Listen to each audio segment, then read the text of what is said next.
But yeah, Shade, yeah, it's going to be healing, all aspects of healing. That's mind, body, and soul.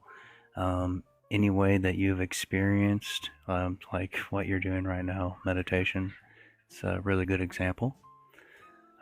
So really, like the first round, I'd like to just go around and talk about personal experiences of maybe some advice that you could give others of ways to heal either the mind, the body, and or the soul. Personally, I believe that everything happens within a balance, but even just balancing one can also um, create an imbalance within the other. So it's kind of a lot of it has to be symbolically. But Vinny, can you go ahead and start us off as far as I don't have any real questions on the first round. It's just really more just personal experiences, expanding on healing, different ways of healing, and just how you would like to, what you would like to bring to the table as far as the discussion goes.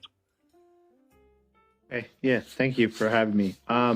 So as far as healing, so that's that's that's one of the hardest things of this journey is healing, doing that shadow work, doing that internal work, realizing, what you're doing wrong in life and fixing those behaviors and recognizing those behaviors and those actions and all that stuff. Because, unlike there's no manual for this. There really isn't. There's no guide, there's no manual.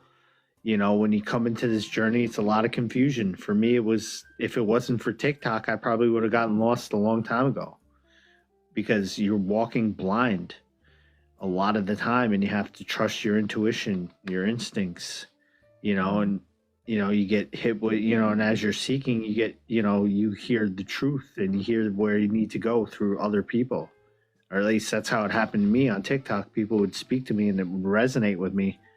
I'm like, and it would help me. And that's how I got through the healing part of this journey by myself, was just through this app and seeing things that resonated and finding things that work, like meditation. Meditation's a great tool. Walking outside, that's another great tool. For me, talking to myself, that's a great tool. Journaling, great tools. All these things are great for the healing, and finding people that you resonate with, like the people in this community. Just hearing other people talk sometimes and being in these lives and hearing people's experiences or whatever, you realize that you're not alone. There are other people that have been through some of the stuff that you've been through, and we're here to support each other. We have to build each other up, because at the end of the day, the only one responsible for your happiness is yourself. So if we're all in this together, let's all help each other out so that we can all be happy and successful, and we can all live peacefully and and happily, and we don't have to worry about the things that people worry about and go wild about in their head. I think that's all I got. Thank you, Vinny. I appreciate that. And I mean, we can find so many different ways of guidance of healing. I mean, all of it happens within ourselves. But really, when we're already seeking something, we will find it. So we'll find that message within any aspect of an experience. And it's beautiful, really, because when you start seeking the healing, it also naturally starts happening. Um, but it's not easy. It's beautiful, but it's very difficult at the same time. And it is never usually perceived as beautiful in the moment of that until we find the peace afterwards. But I kind of wanted to do like a reference, like as far as healing the mind, that's like healing the traumas that we've have stuck with us. That really gives us our perception of our experiences of energy, really. And then, for instance, like the body, that's like the chemical balances within the body. And as far as the soul, that's like the symbolic between the both, the mind, the body, and also can be looked at like karmatic energies from past lives. um, which can have an effect on the mind and the body as well. So that's kind of where I went with the symbolic part. Um, so I'm going to go ahead and go to Ash. Something wanted to mention before I started with Vinny, I forgot. But Ash, if you could, just experiences, whatever you would like to bring to the table as far as healing mind, body, and soul. Thank you. So I'm gonna be genuine because that's all I can be is me. I heard the last part, which was, hey, can you talk about some experiences healing the mind, body, and soul? Let's see, I have an 18-year-old and a 13-year-old. My 18-year-old, she's about to be healing from something. No, I'm just, we're all healing, right? We're all going through our own journey here. So she's on hers. She's on hers for sure. Anyway, so symbolic or not, however you wish to view it, talking about healing the mind, body, and soul. Kind of want to jump right in and go 90 to nothing on you right out the door on this topic, because it is stark reality that tends to snap us back into focus. And that stark reality is all healing comes with the choice to actually do it. You actually have to choose to no longer want to carry the pain, the burden, the anger, the loneliness, the wound, the betrayal. You have to choose to no longer want to carry that.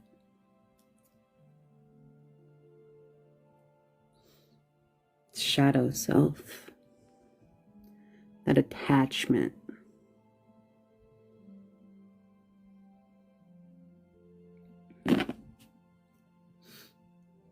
Yeah. So the healing starts with living and deciding that you weren't going to give up, and that there's a reason for you to continue moving forward.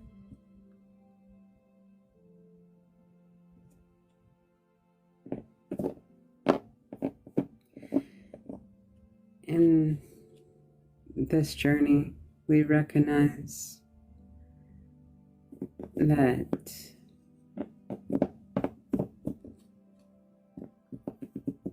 all wounds are healed, all bones are mended, all paths are walked.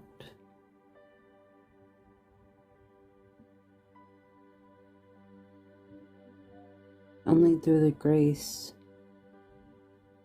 of the divine.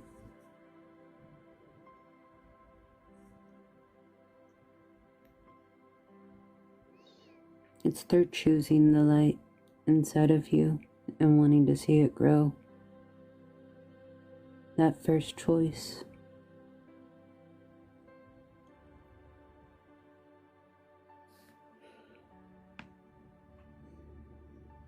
Not without a lack of fear or judgment or any of that. You do it anyway. Like, what if this doesn't work? What if everybody thinks I look like a fool? Why am I doing? You do it anyway. It's that first choice.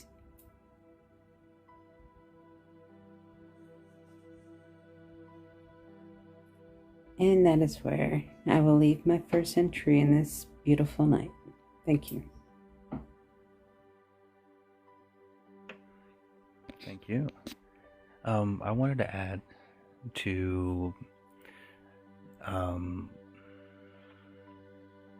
the choosing part, because that is a huge step, and then also believing right behind that. Because I think there's a lot of times the fear takes over the fact that we want to do something to make that change, and then we're right back in the same position. And that belief, that we can conquer that fear is a huge part.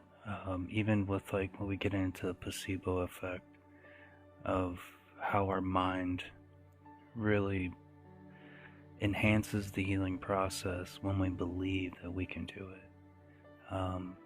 We're already doing it, just like you said. But that awareness allows it to happen a little bit quicker, and also with a little bit more details.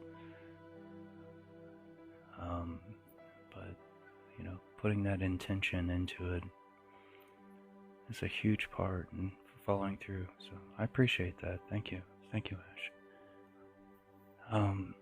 That's definitely, bro. And I appreciate you bringing that in, because you do draw my awareness to the fact that you're right. Because when I first started, man, I was so far in that darkness that I didn't even have belief in me at that time. It was just, I did it anyway. Because I was willing to try. I was willing to change. So, yeah, that's pretty epic.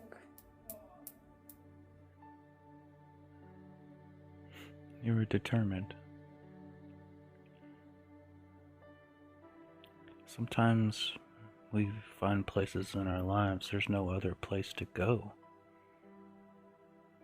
So we don't really have much of a choice whether we're prepared for it or not. So, yeah, I understand 100%. Shade, are you deep into meditation, or can you talk? Or I'm here. I'm turning on my camera right now. okay. Yeah, I feel like you connect more when you got your camera on, so. For sure. As you know, we're talking about healing, and this round we're really just talking about personal experiences, maybe just your own personal experiences, what you would like to bring to the table as far as the discussion. Yeah, so I guess my personal experience with healing is that I was chosen by like a deity, by Gabriel, to heal people for a short amount of time. And I got to meet someone with cancer and heal them, so I guess it was time well spent. That lasted for about 2 weeks. I did that for 2 weeks. That was in 2023. I feel like every 2 years is like a huge connection to a divine source or something like that. Like every 2 years, a ray of light is sent here that is like perpetual to divine incoming or like divine force. And every 2 years on the even years is like the Akasha, or like an Akasha experience. So right now in 2024 we're having an Akasha experience, and next year in 2025 is going to be like a divine source, or like something like that. So I'd say that healing probably comes in the odd years. I do a lot better when somebody responds to me rather than me just. No, I understand. I mean, that would, if that's the way it played out, then symbolically that's the way it would be, that there would be these fluctuations, and we perceive energy differently, so those fluctuations would need some adaptation afterwards. So we could perceive that as healing depending on how we perceived the change in the first place. So I can see that 100%. And it's funny you say that because traditionally, when we have these high energy zones come in, we perceive things as downloads. Um, so sometimes that can be perceived as a Christ consciousness, depending on how energetic that fluctuation is and how receptive we are up to it. So, but yeah, love it. Continue. I'm sorry. Yeah, so I guess during the time where I was healing people, I would just feel their pain within my body. So when I healed that person with cancer, it was like a really gross feeling in my chest, like in the lungs and stuff. And I think healing people with cancer is like the best medicine for yourself. It heals you when you do it. Like when you heal them of their pain, whatever, it's just no more. It's like your pain is gone now. Would you consider that more like Reiki? It was definitely a form of Reiki. I mean, I was feeling whatever they were feeling. It was like Reiki. Pain eating. Yeah, like I did Reiki to myself. I don't really know how else to heal it besides like performing on myself and healing myself to heal them. But I think that's a huge advantage of being an empath, is being when you can pinpoint where the pain's coming from, and if you're able to concentrate on that at the same time, I can see how there would be an energy exchange. There's one thing when I've started even just learning a little bit about Reiki. For me, it seemed logical, on a quantum level, but it seemed logical because of just the way that I had already experimented so much with just small amounts of energy and how it acts and reacts towards other energy. And just hearing about it, I'm like, wow, okay, like I can see how this works. That's amazing. And for me, I need that validation because it just sparks the knowing, and then things really start happening, for me at least.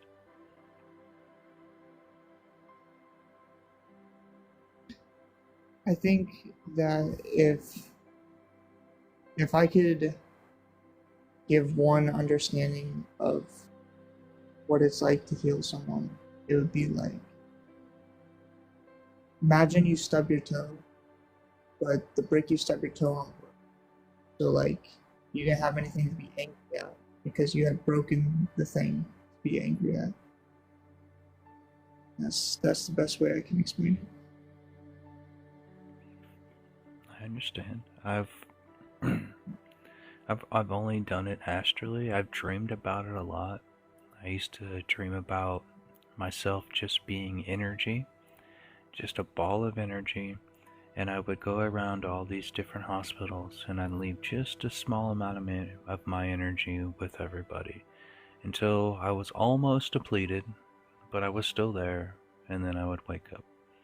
And it's like I had to re-energize and fill my cup back up, and then I could have that dream again. But it's a weird feeling in my dream though, because I have the feeling of being gratitude of helping others, as I also have the feeling of myself being depleted. So it's kind of that exchange of I'm still balanced, meaning I'm getting rid of part of myself, but I'm also gaining the gratitude of what's happening. So my emotions kind of stay balanced in the dream, is what I'm getting at.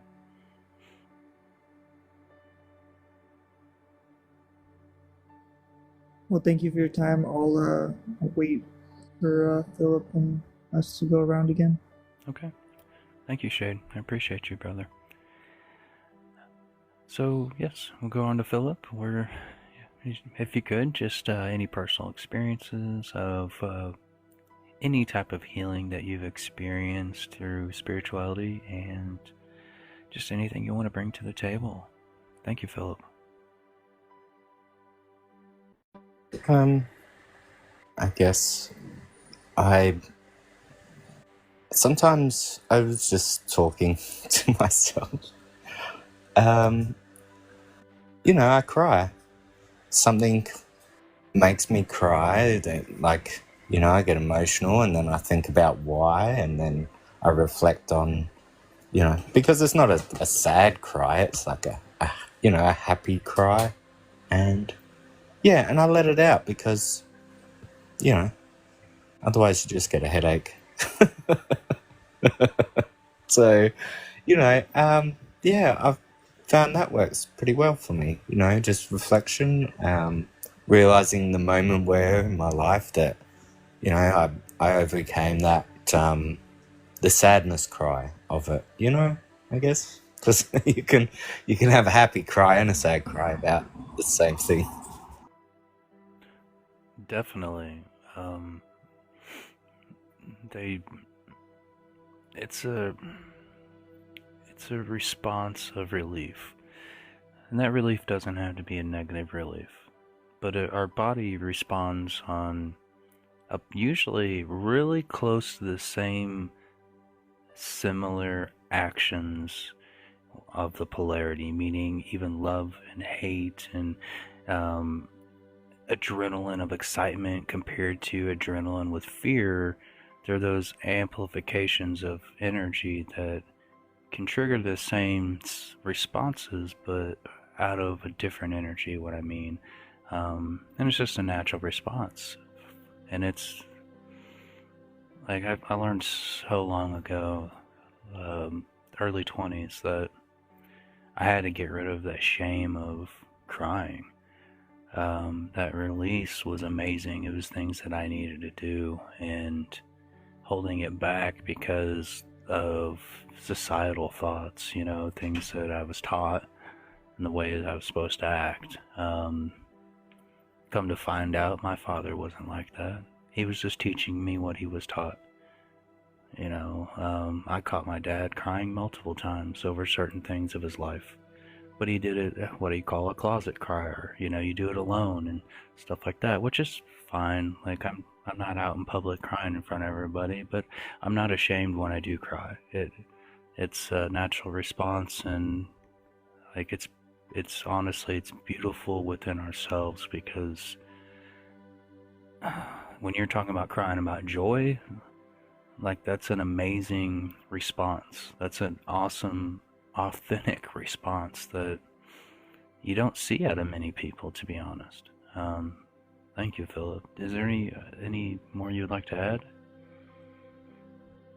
Thank you. Well, hi Tanya and Lynn. My name's Chris. And I'm the host tonight on Spiritual Talk 369. We do this every Sunday, 9 o'clock Eastern Standard Time, and there's different hosts every week. But if you would like, in this round, we're just talking about experiences of healing through our journeys, and anything you would like to add to the table. The floor is yours. I've never, I don't know, I guess physically healed someone. Maybe just by letting people express themselves, they get some emotional healing. I guess that's a way that I've healed before. I don't know. Definitely. But yeah, I'd love to be able to, help somebody heal. Yeah, it's to be honest, I think it's to help somebody heal. It's kind of like being able to love somebody fully. We have to be able to heal ourselves. We have to be able to love ourselves. So if we're talking about like energetically healing, even if it's just speaking to somebody, and talking about our experiences, once we've achieved an experience and we tell somebody about that, that gives them that guidance for them to be able to achieve the same thing. So, yeah. I think healing comes in so many forms and fashions. because, like you said, it can be a simple conversation with somebody. Naturally, you're already having an energy exchange, but that spark of maybe motivation within themselves, maybe they're depressed in the moment, and they had that spark that got them out of that depression to see the light within themselves. That's healing in itself. That's them also learning their own lessons the way they needed to learn them, just through a small amount of guidance, a spark, which sticks with them their whole life. That's just as much as our burdens stick with us, our achievements stick with us as well. And so that's why, like, a lot of oracles, they go through this discernment if certain messages they should even send off, because if you give somebody kind of a premeditated situation, it's hard for them to get a full lesson out of that situation, and most people are protective, so they want to tell them, but that could make it to where they just have to relearn that same situation again. So I think we do that in life. But yeah, like energetic healing, just healing the mind, we could do it ourselves, but we create just as many blockages as we do doors we open. And sometimes it's easier to see something from a distance. So a lot of times our friends and family, they'll be knowing something's kind of wrong with us before we are willing to admit it. And it happens, So we're all unique in our own ways, because we've all experienced things so differently. The same walk on the beach, at the same direction and the same pace, will have an extremely different experience between the two holding hands. It might be the same energy, but we're going to perceive that energy just differently. So now I'm rambling, so I'm sorry. So, can I jump in for a second? Please do. Thank you. Thank you, Roby. I do not presume to tell you what you should and shouldn't do, okay? But I will say this, and for those who value what I have to say, take it for what you will. The person that I am the most grateful for healing is myself. I am not belittling healers helping others, okay? I am not belittling the gifts and blessings that the divine works through us. But what I am saying is this. Glory be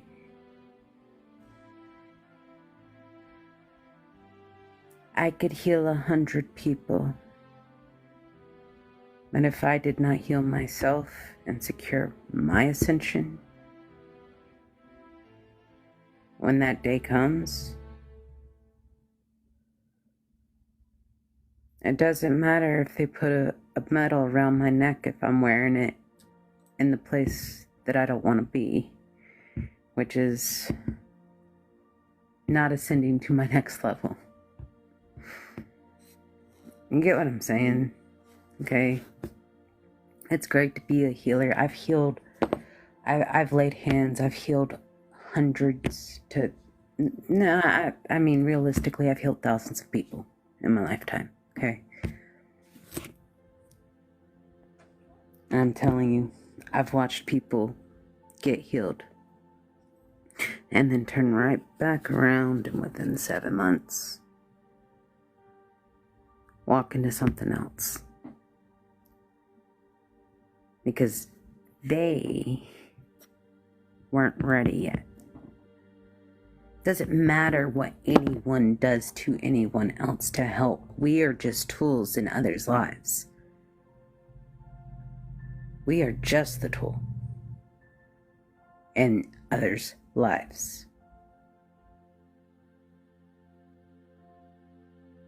and recognize that the most important person, I recognize that the most important person I could heal was myself.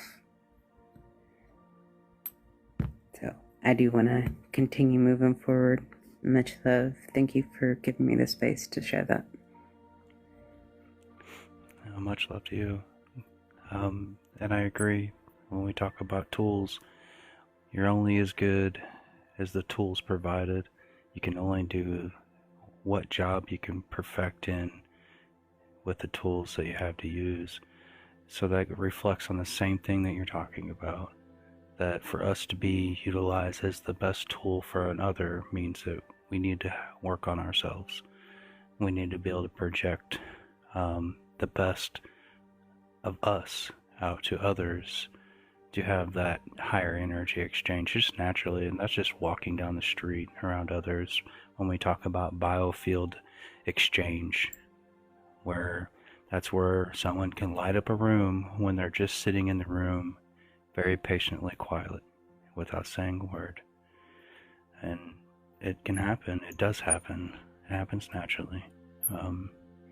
But that's also an exchange of that person. There's pieces of them that is changing in between that. So there's different perspectives on that in duality. But on the second round, really, this is a round table. So we really like to give opportunity to anybody to ask questions and just go down the line. And if you have a question to ask, we can all go around and just answer the question. So I think I'll just start off. And my question is, we just talked about us being a tool, but what tools do you utilize to help heal yourself?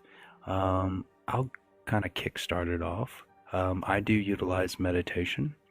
That has been a big practice of mine for shadow work. That's been something where I've been able to create what I call just my special conscious place to be able to actually reflect properly without having any other distraction.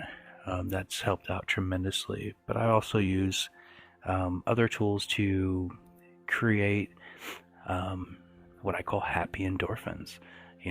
Things that create that chemical balance within the body itself that's also created through the mind, through thoughts.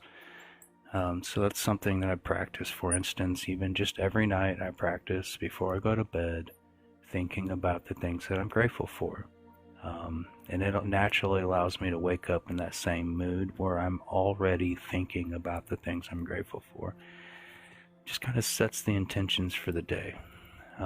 And gives me reasons why also I go through the aspects of working, not every day, but quite often, and so on and so forth. It gives me perspective of why I do these things. And it gives it purpose for that, which helps my energy while I'm at work as well.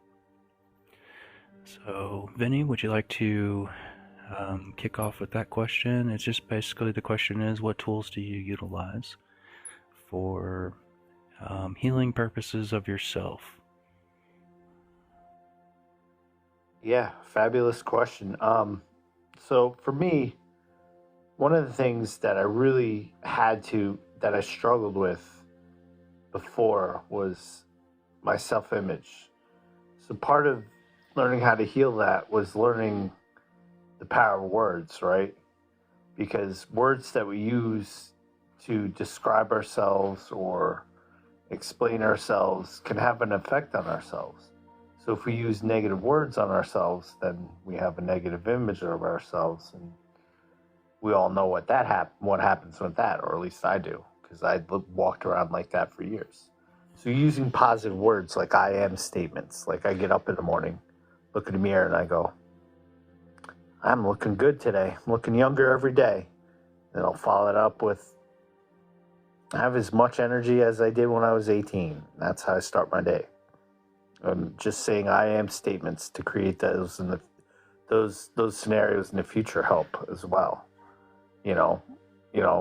Forgetting about things that happened in the past, because when you hold on to the past, you're just not giving yourself room for improvement or growth. So, and another tool I like to use in those moments where I get down is music. And I say this: if you don't in your day regularly just dance, then you're missing out on a whole bunch of fun in your life.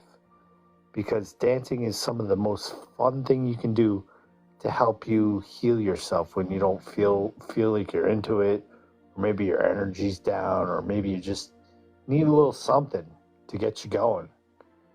Dancing and music helps me immensely, especially through healing. And that's all I got. Thank you. That's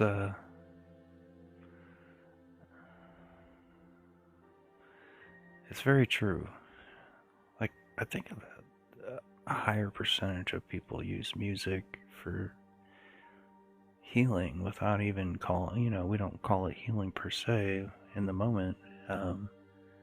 We use it for so many different aspects. I used to use it for so many different things. It's always to move the energy the way I wanted it to within myself.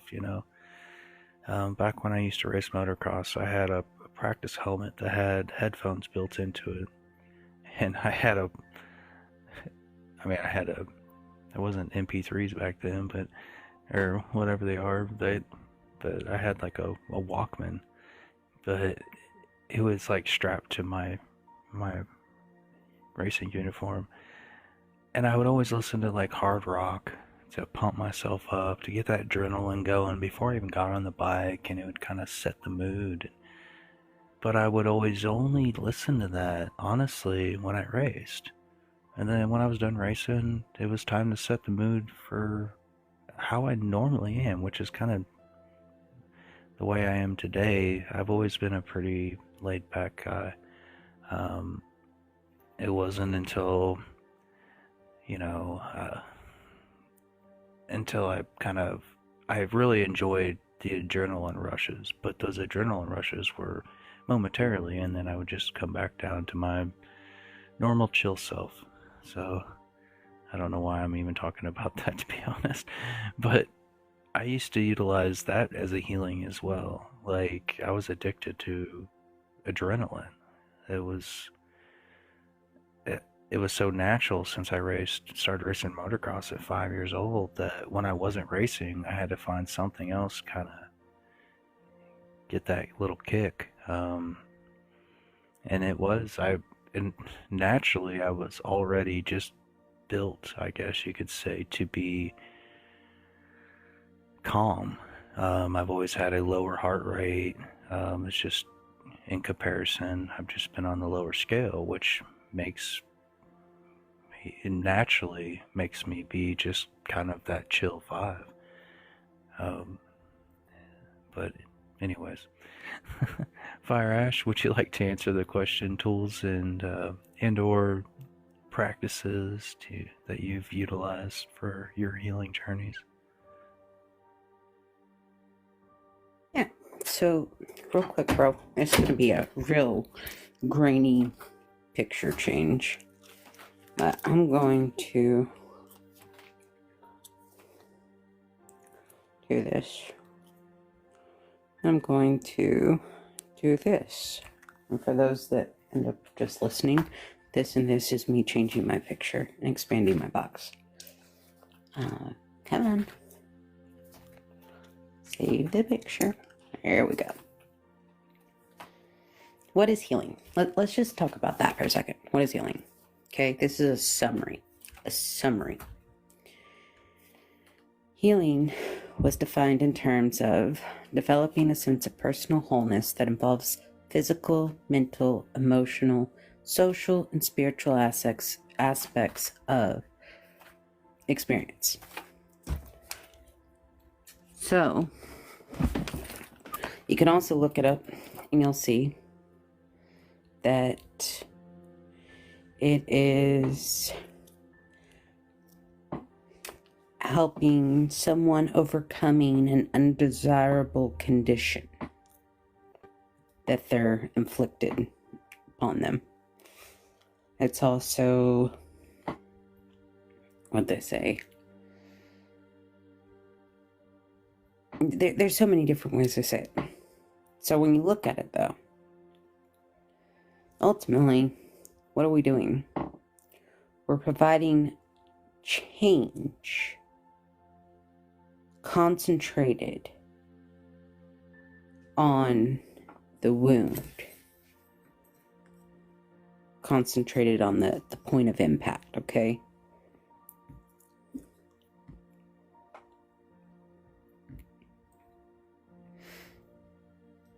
Hey, Sarah Lynn, good to see you. I'm hoping that's you requesting. I'm trying to check. That's why I went quiet. There she is. Now, we look at that and we kind of go into it and we start to recognize that, well, one of our greatest tools of healing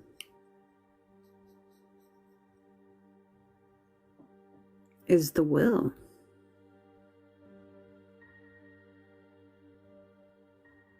The implied will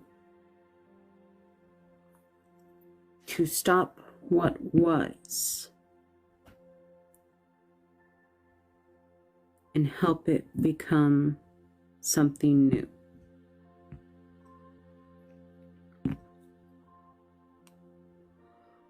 I think the will to change is one of the greatest tools we can hold in our box.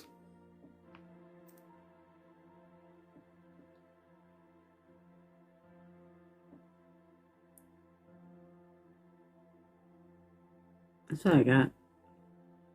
That's where I'm leaving it. I'm serious, bro. Like,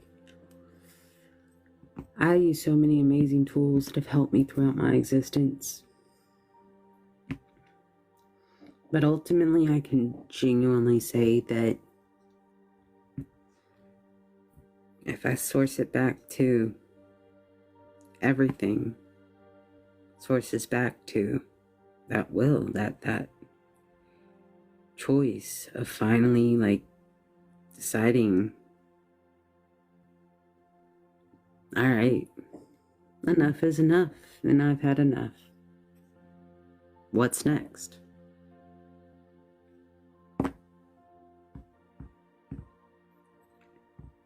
Much love. Much love. No, I agree. The will is going to apply to every aspect, whether it's the will to utilize the awareness of physicalities that we need to change in a chemical balance, and applying that. Whether it's just changing the chemicals that need to be changed in order to do so, but that will is applied to everything. It's applied to not running from ourselves. It's applied to going within ourselves to make the changes that need to be done. 100%. And most of the tools that I've utilized throughout my spiritual practice, I realized that it was just that. It was just a tool to understand that I was doing it myself the whole time. So, thank you. Thank you, Ash. Jade, you're up. The question was tools and or practices that you utilize or have utilized to help you or others on healing journeys. Yeah, so I think the biggest tools for me would be like love, kindness, and affection. That's just what I got from Raw. So that would be what I would go with. Would be love as a tool for healing, kindness as a tool for healing, and affection. All of those together would be what you would need to like truly help someone. Because if you don't have love in the situation, then I don't know how that would work out. So sitting within that energy, projecting that energy, reflecting that energy, causes effects to heal others, even just by leading by example. So yeah, I like that. Thank you. Keep going. I'm sorry. Yeah, so for me personally, what heals me personally is the will of God. So when I look at the will of God, I realize that I'm following the will that was set for me. And so, regardless of what happens to me, I'm on the right path, regardless of if I'm sick or not. And I mean, I haven't gotten sick since like 2019 or something like that. It's been a crazy long time. Um, so I just look at the will that God gave me, and I try and follow it, and that's how I heal myself and others. That's the tool I use. I can't argue against that. Either would I try or want to. I love you, Shade. You're an amazing young man, and you've had some great experiences, and I appreciate that you share those experiences with us. Thank you. Thank you for your time. I think I'm gonna go play some video games now. But it was awesome hanging out with you. Also, Wow. then I'm playing for like an hour and a half or something like that. Okay. Well, have a wonderful night, and we'll see you next time. You too. Thank you. Do you want to drop me, or do you want me to drop? Oh, you can go ahead and drop. I'm not concerned about the algorithm. I don't. Just another superstition I don't need in my books. You guys have a good night.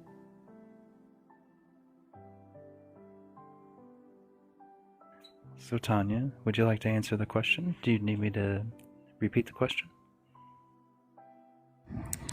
Hi. So I'm pretty new to this journey. Like I just started this year with healing. I didn't realize how out of whack my nervous system was, and I think I'm still working on that. Like still working on healing, but the biggest thing has been like the shadow work, just when triggers come up, just going back to see where it's coming from, you know, if it's anger that's coming up or, you know, something that just lowers my mood. I just try to go back and see, you know, where it's coming from, like what's actually causing it, and just addressing it and feeling it and letting it go. And just letting things go, really. Just learning to let things go. But still have a long way to go, probably. Just as it comes up. We all do. We all it. do. That's amazing. You're gaining that awareness of just. We all have it. We all have to have this awareness of our own triggers, even good triggers. Like, where does that come from? I like to analyze those. It really allows me to understand myself. It's helped me tremendously. I've always dug into the what I perceive as the negative side of myself, of why that's making me happen. But dig into the good stuff too. It helps realize that we've grown a long way along our journey too. But yeah, that's amazing. Thank you. I'm very new to energy too, like feeling energy. So that's very new for me. And it's been so dang weird. So weird. That it kind of it kind of happens with the awareness as well. As you start learning about yourself, you're also learning about those energies that you've been perceiving this whole time.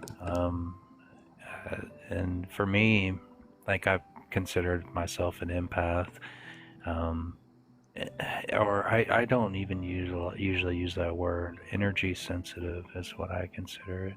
But I even saying that, I didn't really understand it until I started doing my own work. I started analyzing what I was feeling with my own experiences, and it started giving me kind of a natural scale of discernment, you know, but it's my own discernment, of course.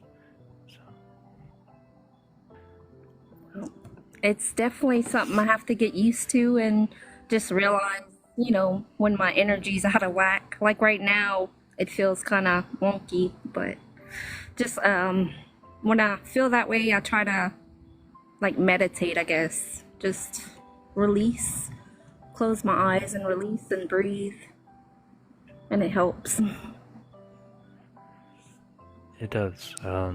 Sometimes we need a reset, and I do it quite often. I do it at work quite often. My job's stressful from time to time, and I have the option, if I want to, that I just go outside and kind of let my face hit the sun, and I breathe. And I don't think about anything, and I just let my body energy just reset. Um, it helps tremendously for me. So any practice that we can do that helps us, that's the key, is finding what works for us. And I think having the awareness that it's always us, that keyword, that it's us that's really doing it. Now that's not going against doctors and stuff like me. There's times that definitely there's medication that needs to be taken. That's not necessarily the healing that we're talking about here, though. So, is there anything else that you wanted to add to that, Tanya? I'm sorry. I'm good, thank you. Thank you. I appreciate you coming up and sharing. Philip, would you like to ask the question? It's just tools and practices that help promote your healing journey. I like to help people. That's it kind of helps me in a way, because it reminds me, that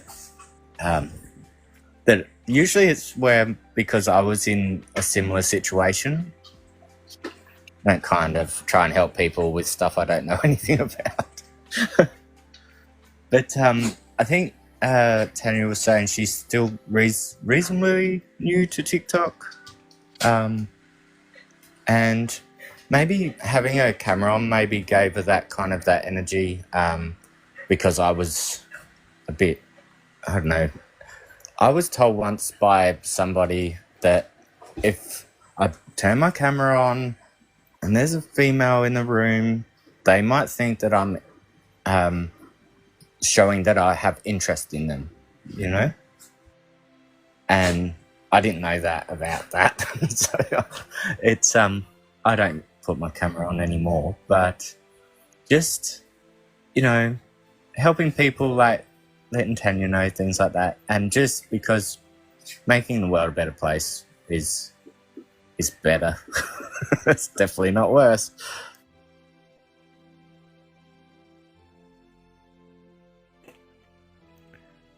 Personal experiences, I guess. Memories. Yeah. It's amazing. With words, I'm usually good. I remember the feelings like easier than I remember words. Exactly. So, yeah. I mean, language itself is so limited to explain experience. Extremely limited. I mean, we do the best we can, but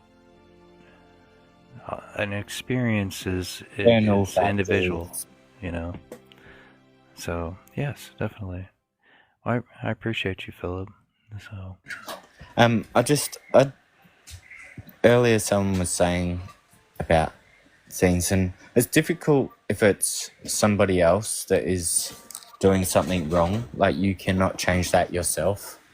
All you can do is kind of distance yourself from them, or do, but I'm kind of different, so I like to still try and project another side, Yeah. So that maybe if someone's not doing the right thing, that there's someone there that's trying to, show that the right thing is possible to do and still have the similar results. So Exactly. sure. And I appreciate the fact that you talk about how you like helping people. I mean, just giving a lending hand and having that energy exchange, it's an amazing feeling. Um, and as long as that feeling's still there and it continues to be, then continue to do it. Like I, Yeah. I've had that. Really helps me to not be so quick to anger as well, because if you're in the helping mode all the time, it's a little hard to be angry. Definitely. And I agree. Um, in our angry moments, we make the same repetitive decisions typically. Not the same exact decision, but it leans towards a certain way of our repetitiveness within that energy. Um, and sometimes we can reflect of calling that a whole nother side of us, compared to when we're seeking a solution instantly in comparison to pondering on the situation itself. So, yeah, 100%. I'm going to move on to Sarah Lynn. And first round, we really just talked about personal experiences of our healing journeys. And second round was a question of the tools and practices that we utilize for that healing journey. So if you want, just anything you would like to bring to the table, Sarah, we appreciate it. Thank you for being here. Of course, I always love being here. I think the best tool from an energetic perspective is quantum healing. When you do that, either on yourself or on another, what you do is you analyze the energy that's within the body and you find the imbalance. Now, generally, a person feels where there's an imbalance in the methodology of pain or some type of illness, or sometimes it just feels like energetically imbalanced as a whole from a mental perspective. And it's about finding those imbalances and adjusting them, either with raising or lowering the vibration around that so that the body is in a state of homeostasis, which is the closest to balance that we can achieve. And when you do that, that helps the person to feel better. They don't always have the ability to continuously maintain that, but the longer they're in that state of homeostasis, the more comfortable it feels, and the more likely the body is to naturally want to be in that homeostasis state. So it tries to self-correct itself. The easiest thing people can do on a regular basis to do this within self is meditation. When we meditate, we draw awareness to the body and the mind, and when we do that, we can work out any problems or imbalances internally that are causing us an issue, whether it's, somebody in your friend circle or whether it's something personal that you have to deal with because you've already experienced it and are processing out that type of shadow work. We can definitely use other tools such as, music, sound therapy, energetic healing, talk therapy. There are a variety of tools that can be utilized to achieve that homeostasis, and it doesn't really matter which one you use as long as it's effective for the person that you're using it on, including self. So it's kind of finding where those things are out of line and out of balance with how you desire to feel. And our desire naturally is always to feel more balanced out. When we feel more balanced out, we feel comfortable and confident. And when you don't have homeostasis within the body, that's when we second guess ourselves. That's when we have issues where we don't feel 100%. So it's all about achieving that for ourselves and for those that we keep company with.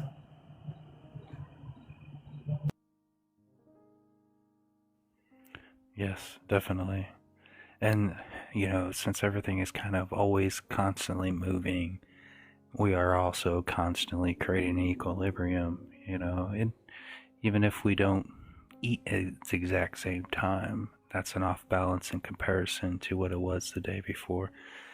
So, but like energetically, 100%, and that's how I feel in meditation, is just when I'm done, balance. That's what I've always really utilized it for is the only way that I could explain it is I felt balanced.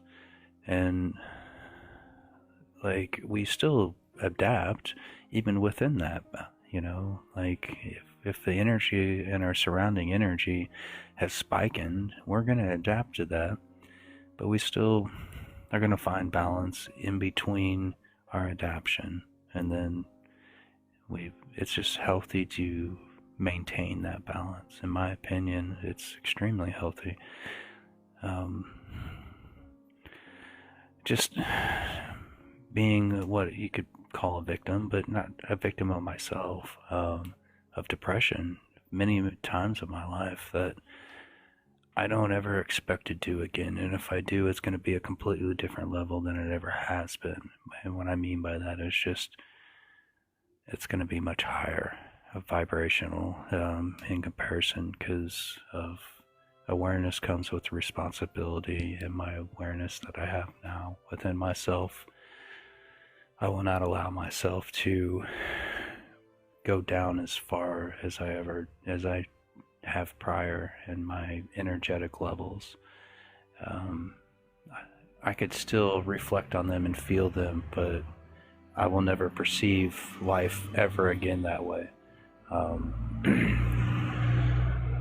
Because of what I call reprogramming of myself, but it's part of the healing process. It's learning from that to make the changes of how I perceive the world today in comparison to then. And taking those baby steps, just daily striving to be the better person that I was prior before, which took a lot for me to not being I am an observer. I observe more than I do anything. I don't spread my opinion that often, right, in comparison to the amount that I spend observing.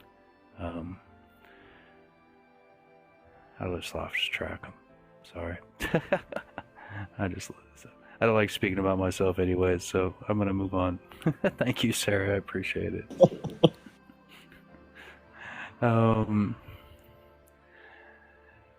next round, actually, I just wanted to go and see if anybody else had a question that they would like to ask, and we can all answer if we feel comfortable with answering the question. Does anybody have a question they would like to ask? I did think of quite an easy question, because it is like the three. What would be the most easiest out of the three, do you think, and why? The easiest, like Yeah, out like of the mind, body, or soul? Yeah, to I guess to manage or take care of. Do I have to go in order? Oops. No, you don't. Yeah. You don't. This is a Okay. round table. Yeah, bro. Once we get into this segment of the live, I think that it's just back and forth can be proper. Go ahead, Ash. Cool. So what I'd say is this: instead of trying to focus on one, the way you're talking there, limit the amount. Look at moderation. If you feel overwhelmed thinking body, mind, and soul, then you're taking on too much. It's supposed to be easy. So you're picking up too much. Just put some of it back, man. Don't try to jam so much in. Don't try to be the next Messiah right now.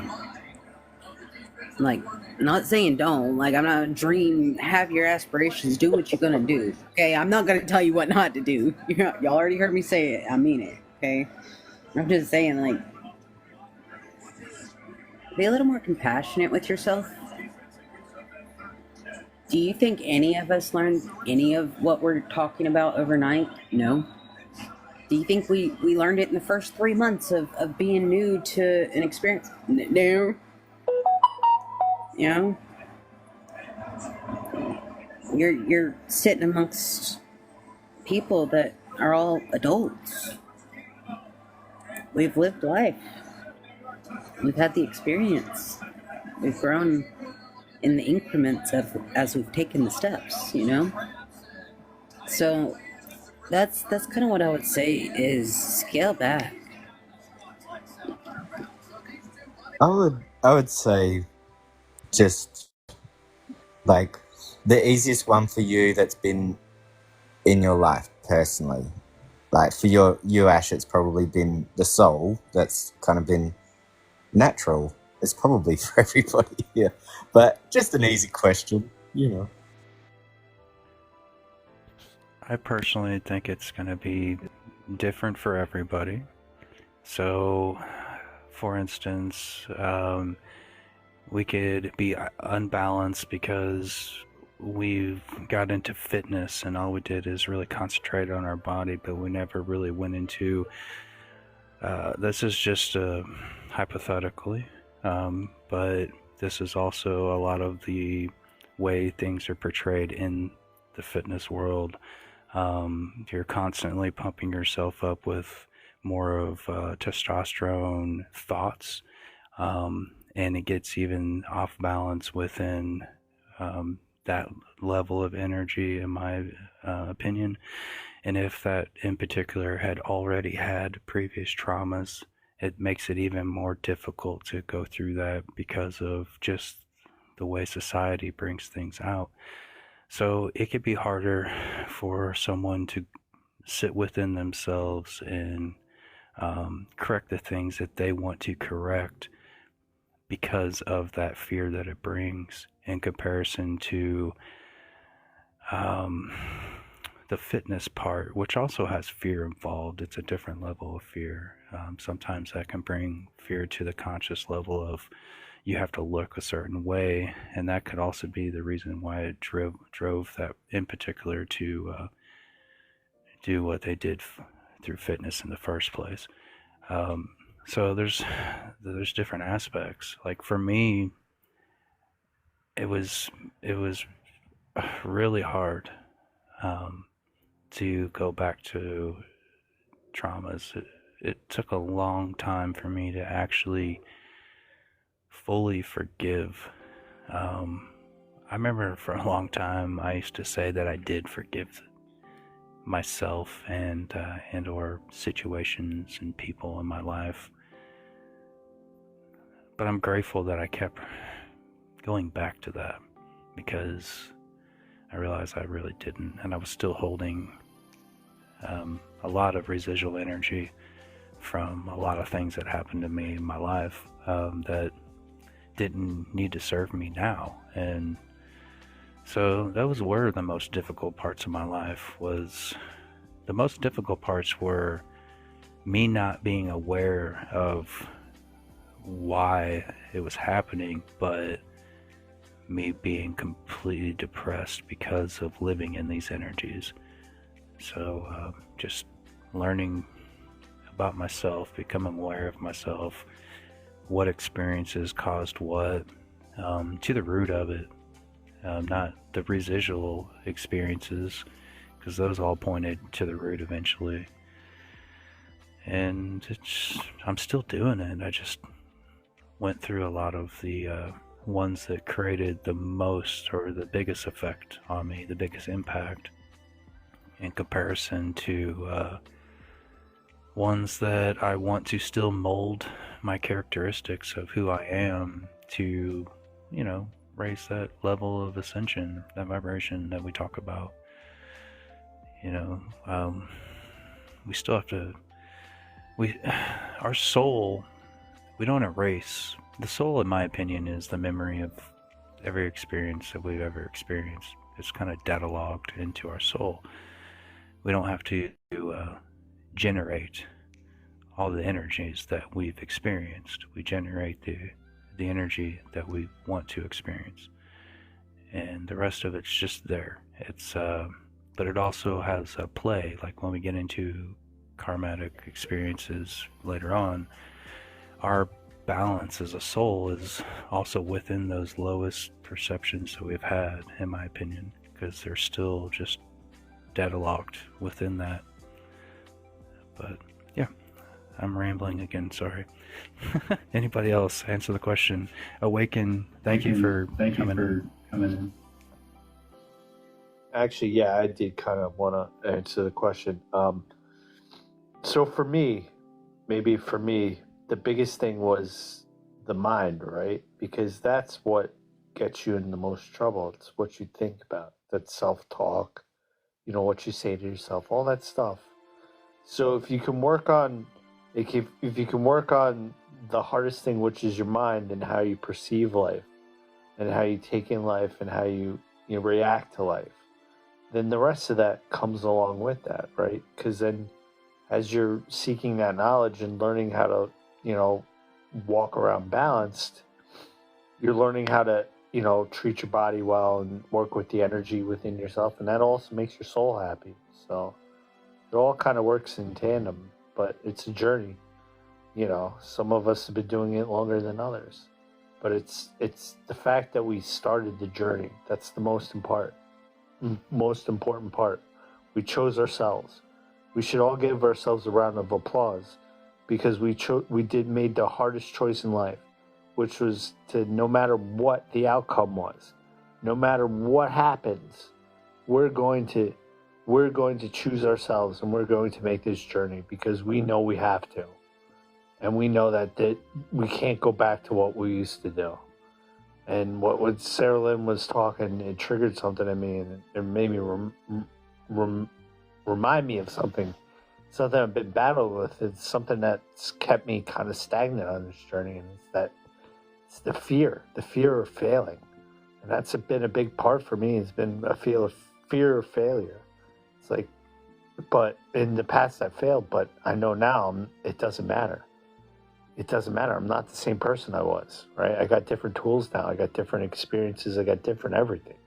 I'm a totally new person. So it doesn't matter. If what I do now, what I'm doing right now doesn't work out, I'll be fine. If I wake up tomorrow and I got nothing left, I'll still be fine. Why? Because I've been fine this whole time and I will continue to be fine because I choose the outcome of my journey and I decide how I want to live my life. And I choose to live free and happy and loving. And that's kind of how I'm going to answer that question. Beautiful. Thank you. Sarah Lynn, I noticed you. Yeah, go ahead. Yeah.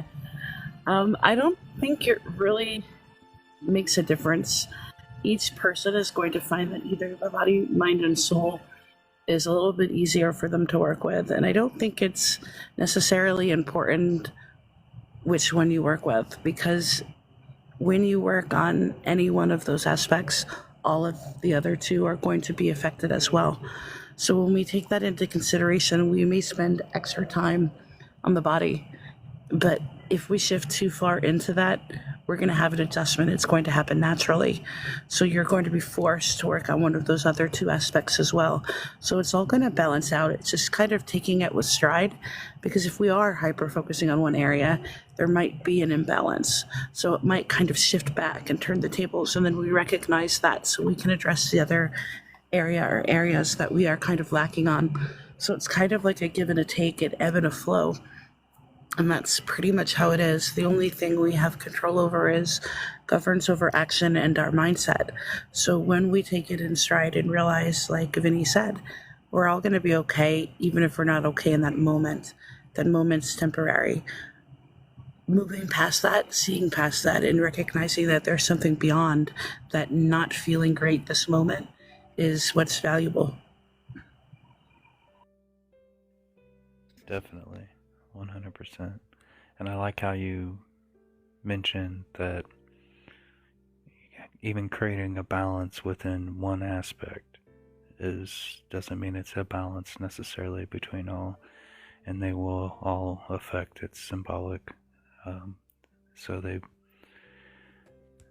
they do affect each other, which so finding that balance within all of it is amazing. And you're exactly right. That's the ebb and the flow. That's the way it is. it's a so it's a natural cause and effect. Uh, Anybody else would like? Hey, Innovision, just saw you came up. Much love, brother. I'd like to go ahead and just, if you're willing, give you the opportunity to bring whatever you like to the table for healing. We just had a question. The question was, what is maybe the easiest for healing, which is either the mind, body, or soul. And also, the question before that was tools or practices utilized for your healing journey, and just the personal experiences about your healing journey, or just whatever you like to bring to the table. We love it when you speak. Thank you, beloveds. Greetings. Welcome in on this fabulous Sunday night. I want to keep the vibe going with this question Philip posed. Trust your intuition. Ask yourself what you need. It's wonderful to see everyone tonight. Please continue.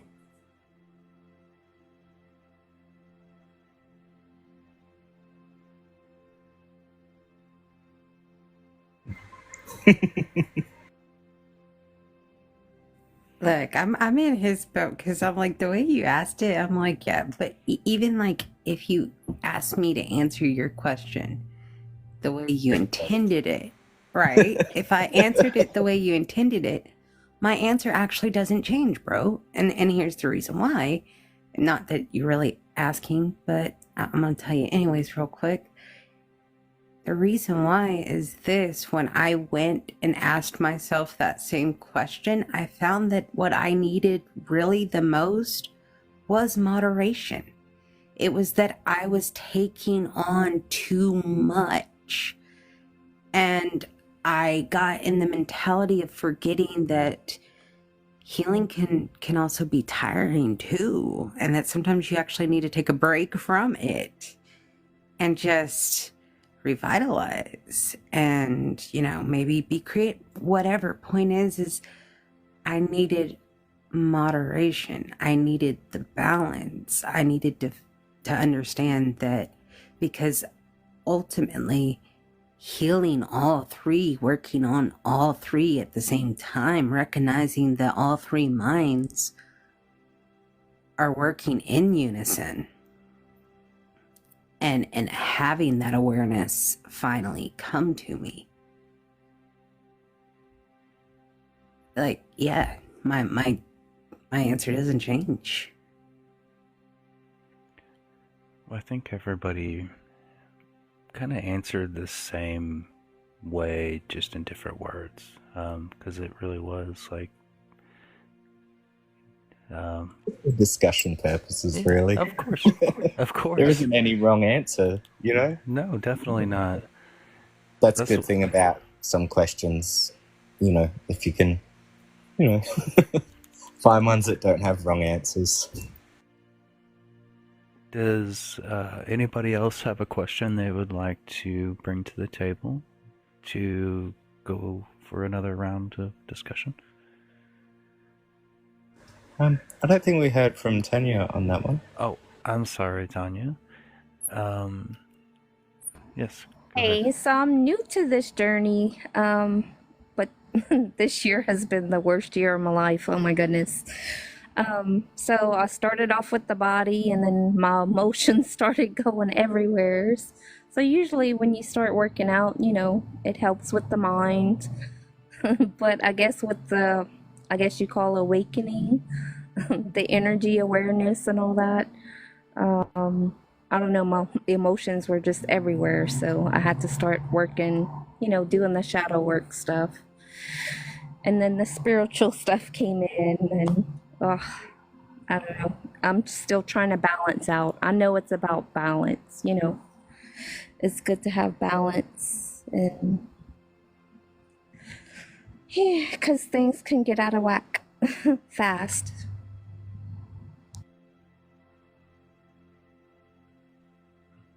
They can. There's variable change happening constantly. Definitely. And the more we practice it, the easier it gets. It almost becomes natural in our own ways. So whatever we practice, that is. So I was going to ask if anybody in the panel wanted to ask a question for the next go around.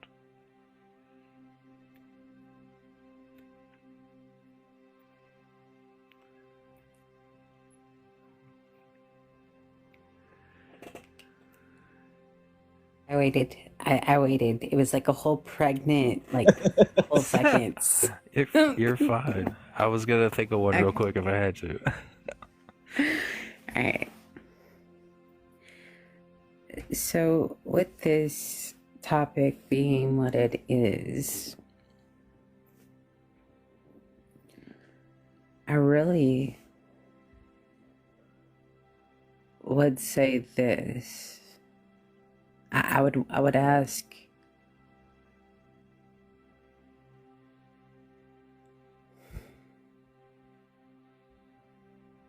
no, I gotta get the wording right because I'm not peopling well right now and my words aren't wording right. I would ask this to the panel. We're in the 5D, right? So moving forward, in what ways would you like to see healing change?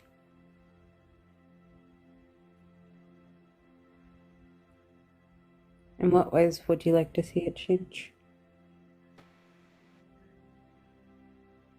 I'm usually just kind of funny, but so for my way, healing to just disappear and nobody needs healing because everybody's all good.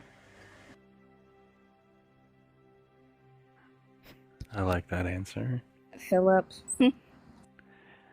I'll go ahead and answer.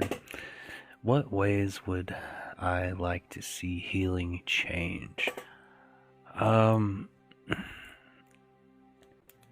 In ways that we utilize technology that people don't have to necessarily go through the same struggles that people did prior. For instance, I'm just going to throw a hypothetical. Let's just say there's a Tesla coil that produces just enough the proper ions within the body that when you sleep next to it, it promotes healing properties within the cells. Something like that. That's what I would like to see happen and change, where we don't have to have a tremendous amount of people to go through a tremendous amount of awakening stages to heal themselves. And then we can see a huge change and shift in consciousness just from technology itself. That's what I would like to see change.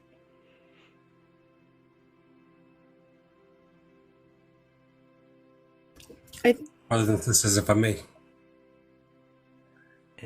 You're up next now. Yes. The question posed is what or how would I like to see healing change? It doesn't change. You change. We change.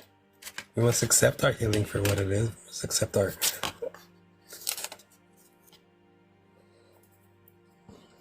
past for what it was. But in doing so, in practicing the healing methods, there's no wrong way or right way. It's happening.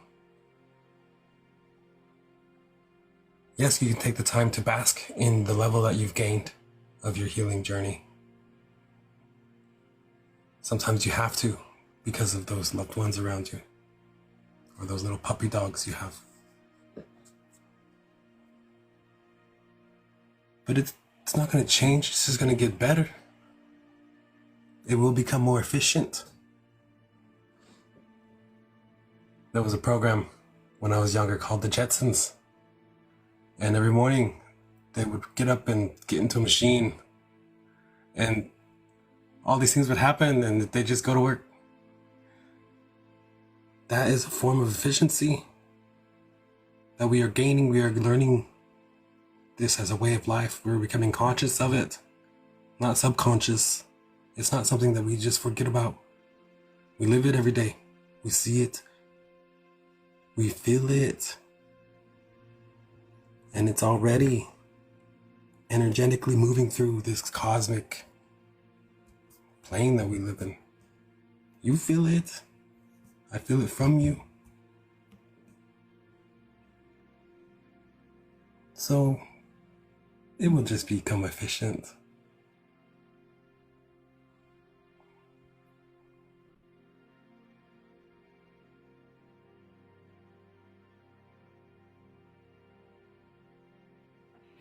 Beautiful. I've always loved your point of views and your perspective on life in general. Thank you. Sarah, I noticed you were trying to chime in. We're not really going in order on this time, but everyone will get a chance to answer the question, of course. So if you want to go next, you're more than welcome. Yeah, I think for me, I don't think healing needs to change at all. I think the only thing that has to change is the recognition that we each have it within us to already do it, and just learning how to tap into it and move things in a manner that are congruent for ourselves. That's the only thing that really needs to change, is that recognition that it's already within us. I agree, and I think that happens on like all different aspects, like even in science-based compared to spirituality and even religion. They utilize some aspect that helps them in that healing, and it's, it works. That's the whole thing. Like the placebo effect. What that tells us is that's us that's doing it, and that brings awareness to people that don't even have any type of religious ideology, is what I'm getting at. And then, even in spirituality, we learn a lot of the same things in energy fields that people learn in psychology, of how our own thought process creates certain endorphins and so on and so forth. So I like how personally how it coincides, and it also follows laws of nature. So it's beautiful. And it's where I kind of get into my thing about technology. It's still following the laws of nature if it works, but it's just something. The reason I say that, that's something that I have done a lot of research on to try to make changes with technology. We, as society, we see a lot of technology used for not necessarily good things when they get into high-tech things, and we use it for protection, quote, and we could be utilizing some of these possibly for good purposes, so that's all. Vinny, would you like to answer the question? Yes, actually, I would. So honestly, I wouldn't change anything, because I think what we have is fine, right? Because it's energy, right? And so this energy, and as we create this energy, and as we go through our days, and we work on our healing, and we become better people, and we connect with other people who are on their healing journey, and we spread that energy. So I wouldn't change anything, because what we have now works. It got me to where I was. It got you to where you were. Got everybody to where everybody was right now. So I think we're doing fine with that. It's just going forward. Just build things. Your words build things, or they destroy things. So we're here to support each other. We're here to help each other. We're all a community. We're all family. So if we all have questions, if you have a question, there's probably someone who can answer it. Reach out. Don't hesitate. That's part of the healing journey, is connecting with people that you understand, and you get what they say, and you can hear what they say and take that for yourself. So reach out to these people, ask them questions. We're all in it together. At the end of the day, if we're going to make this the better version of what we're trying to make it, we have to be supportive of each other. And that's what I would say. Don't change anything. Keep it going. It's working just fine. I've noticed in the last year, more and more people are waking up. It's an amazing thing. When I first started this journey, I was alone in the desert. Now I'm surrounded by a whole village. It's great. I agree too. Thank you, guys. No, Oh. I'm sorry. Go ahead. Go ahead, Chris. I was just gonna say that when we get into talking about healing, like the way we do things and perceive things, I think that doesn't need to change. But when we talk about like the pharmaceutical ways, big pharma, I think that there needs to be changes there. So like the process that we heal, yes, that's amazing. We have to have that awareness to do so. But I think concentrating on the solution of not having to heal from what we had to heal from in the first place is more of the big picture solution. So if that's changing the ways that we have to produce food for a country or whatever it might be, those changes need to be made due to the health reasons. So, or not putting supplemental items within foods. So anything that's usually supplemental, from my experience, is not the same as it is when it's naturally. At least I'll just say that. So I do think that there's changes need to be made so we can lower the percentage of healing that needs to be done for the future. Spoken like a politician, indeed. I'm giving you a hard time, brother. I'm laughing.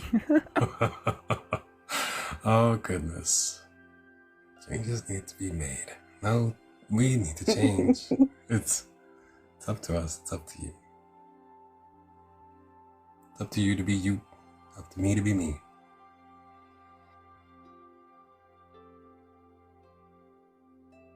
Yeah, for sure. So that's the beauty of it, is that change is inevitable. Okay? Fundamental. It's going to happen. Right? So recognizing it's going to happen. The beauty is it's not about right or wrong, because everyone was right in what they said. And that's the beauty of it. Healing is changing, and change is inevitable. We do it every day.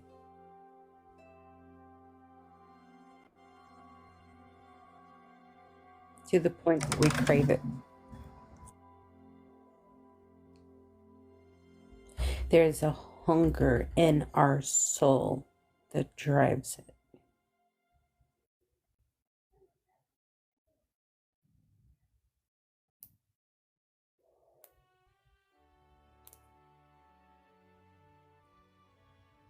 Exactly. Thank you, guys. I appreciate everyone answering the question and giving me a chance to kind of speak on it myself.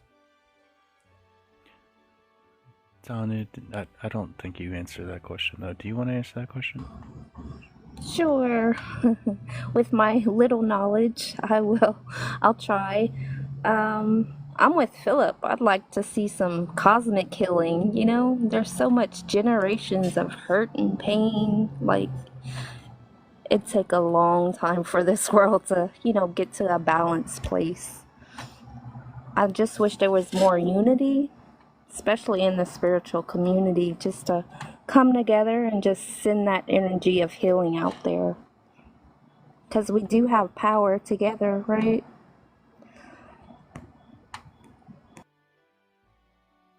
We definitely have power together. We have power individually, but when it's just with energy itself, it amplifies. The more, especially the more same-like energy amplifies. Bro, I hold agree. on. Go Okay, ahead. yep. Yep. Love you. So, Tanya Lynn, you don't know this about me because you're kind of new. And actually, a lot of people don't know this about me. My middle name is Lynn, and I love it because you spell it the same way I do. Anyway, so it's not my place to do this, but I am called to share some truth with you. And that is that you are every bit at the same exact level as me. You are equal to every single person sitting on this panel.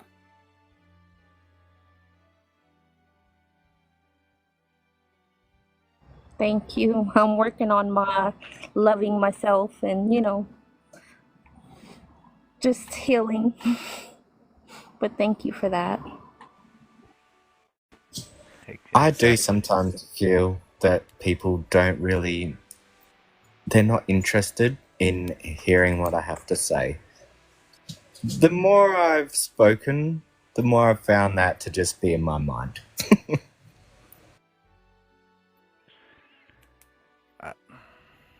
The battle of the mind. It really is. We battle with ourselves.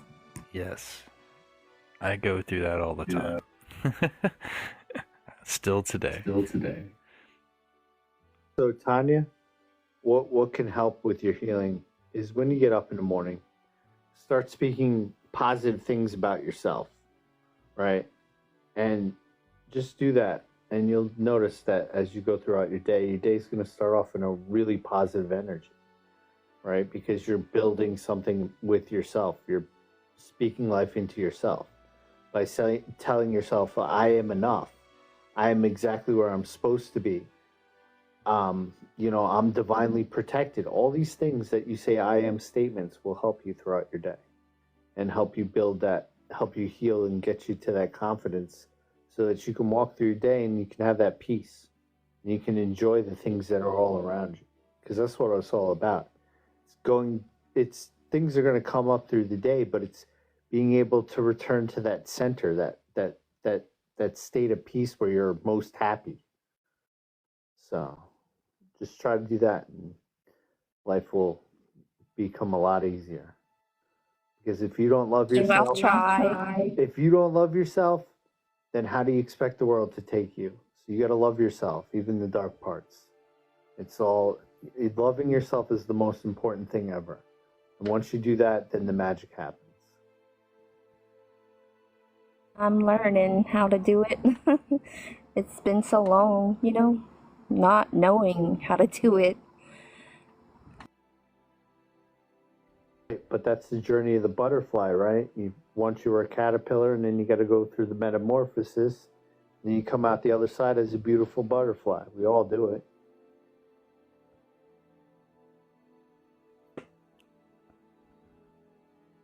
And it's Y'all for your encouragement. Thank y'all. Hey, listen, hold on. Don't walk away like that. We all struggle too. Like, I can't, like, I'm not here to be a face and a personality and just tell you this and write a note and like, no. I'm real and I'm going to be that level real with you. There's not a single one of us up here that does not struggle still today at some point in our life in some way, shape, or form. Okay? You don't have to get it all right now, right here.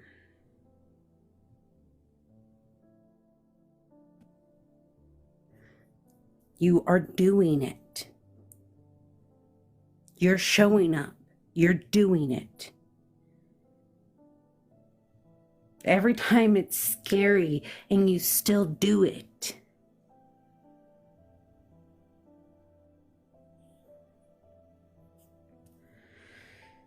And don't hit yourself so hard with the shadow work and not understand that it is important. If you're going to do the shadow work, great. Yes, you need to.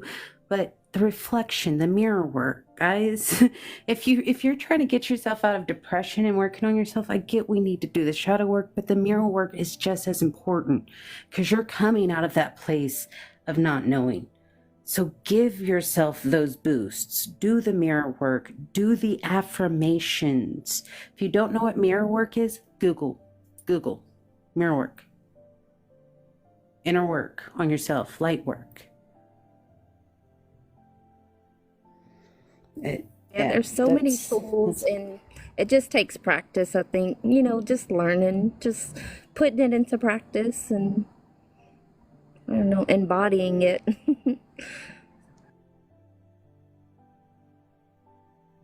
Exactly. That's exactly it.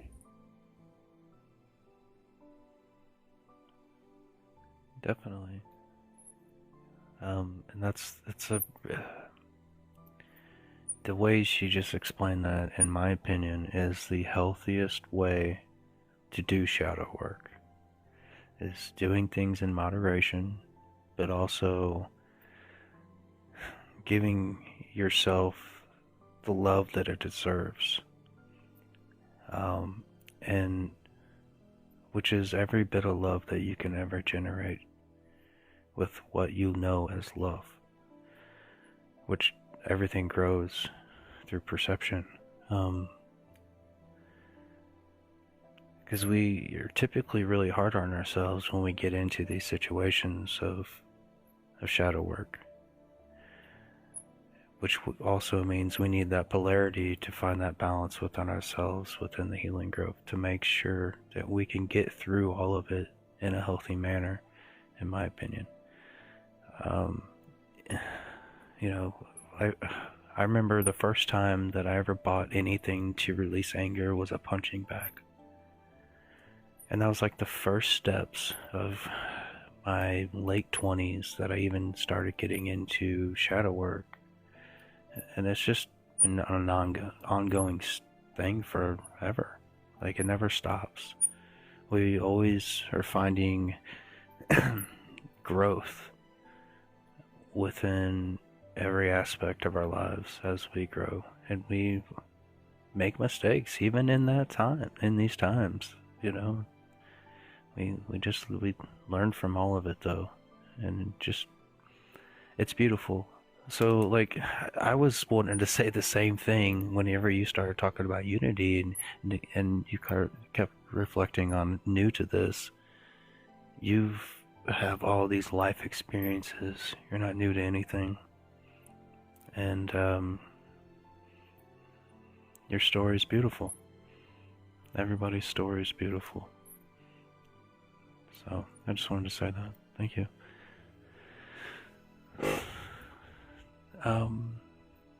Hi. Is that Celestial Hope? Is that the name? My dyslexia kicks in when we get long names. You're more. That's true. Okay. Well, you're more than welcome to chime in on the discussion. We're talking about healing, mind, body, and soul, and if you would like, the floor is yours. You can talk about your personal experiences. If you have a question, you can ask a question.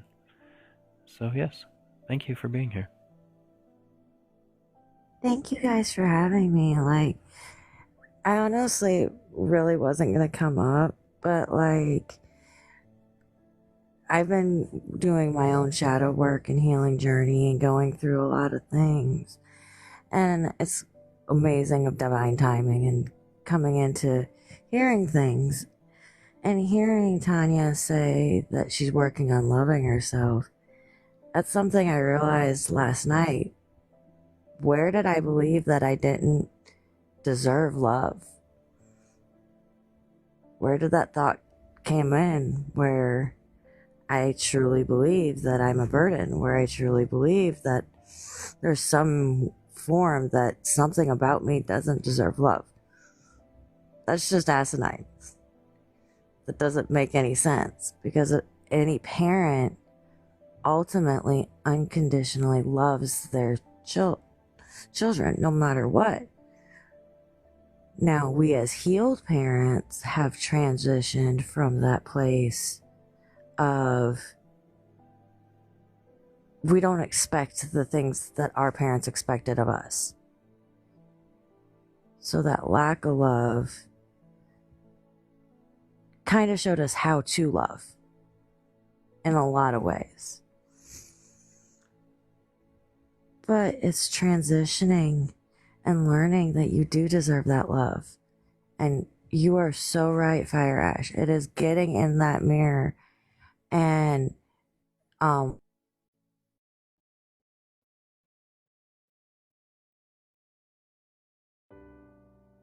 I love you.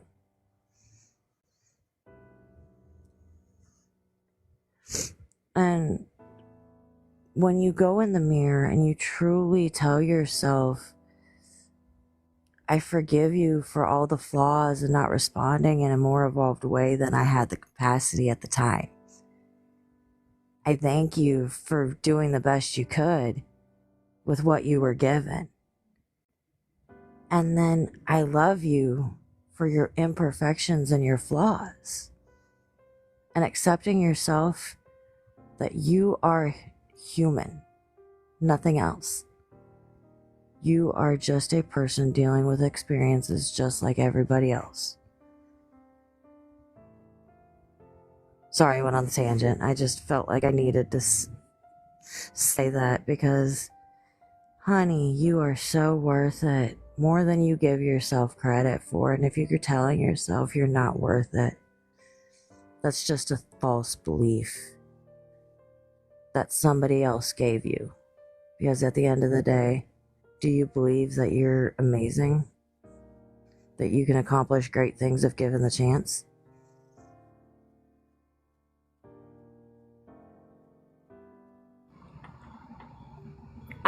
Yes, I know my value. It's just, I don't know, after 40 years of not knowing how to love myself, it's kind of hard, to put it into practice and to step out of my comfort zones.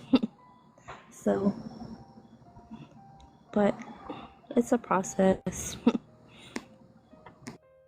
It's an ongoing process, and no, it's a practice. Let me say that.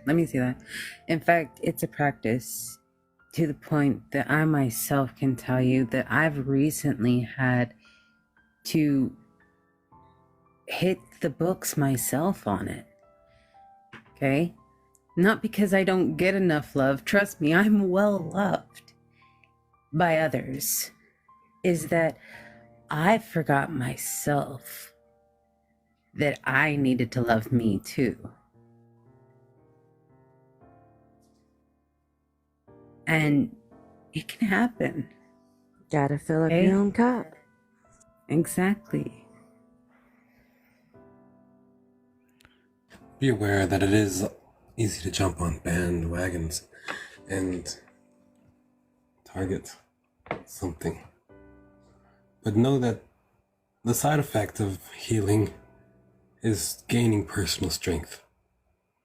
It is being more confident, being more assertive and capable of who you are, not what you do necessarily, but who you are. Being able to relate to others, developing closer bonds with those who have supported you and who you are supporting, and just gaining an overall appreciation for life. You may find it easier to live without taking things for granted. And you might start to even treasure the little things.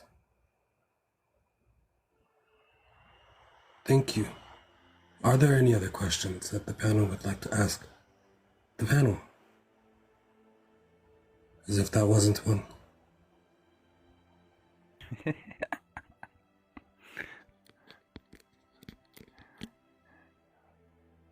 I was laughing because, yes, it was a question.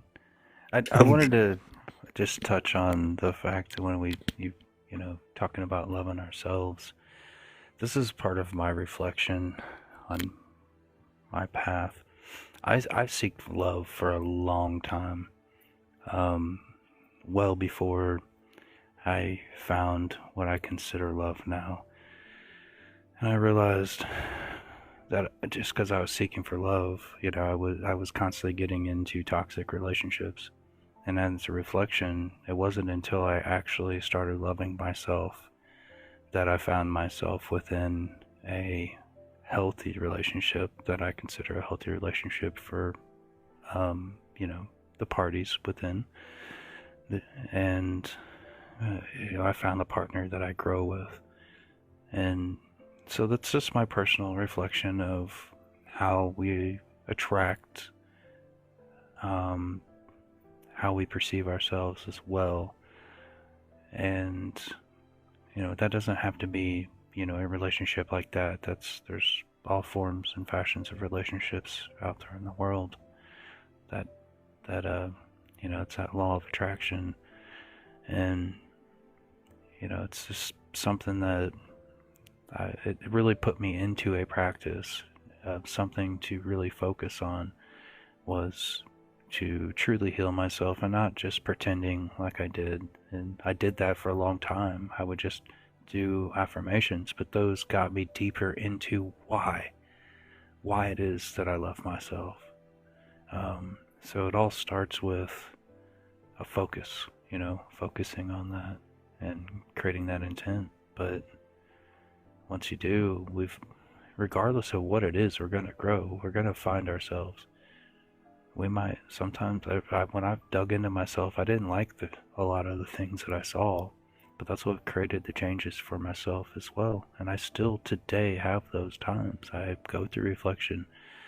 I go through things that I haven't changed yet. I just know how to transmute it, which is also a practice. But if I was fully healed, I shouldn't have to transmute anything. That's the facts. So that just means that I've got a lot more healing to do, and I continue on my journey.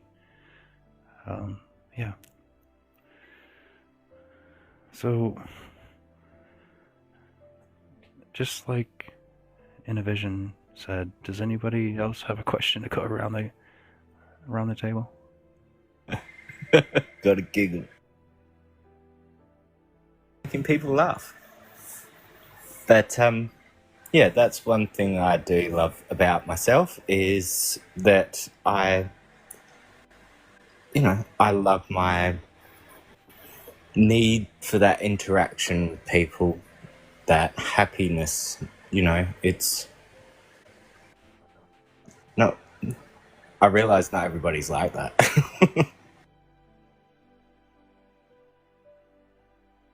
One thing you love about yourself, Vinny?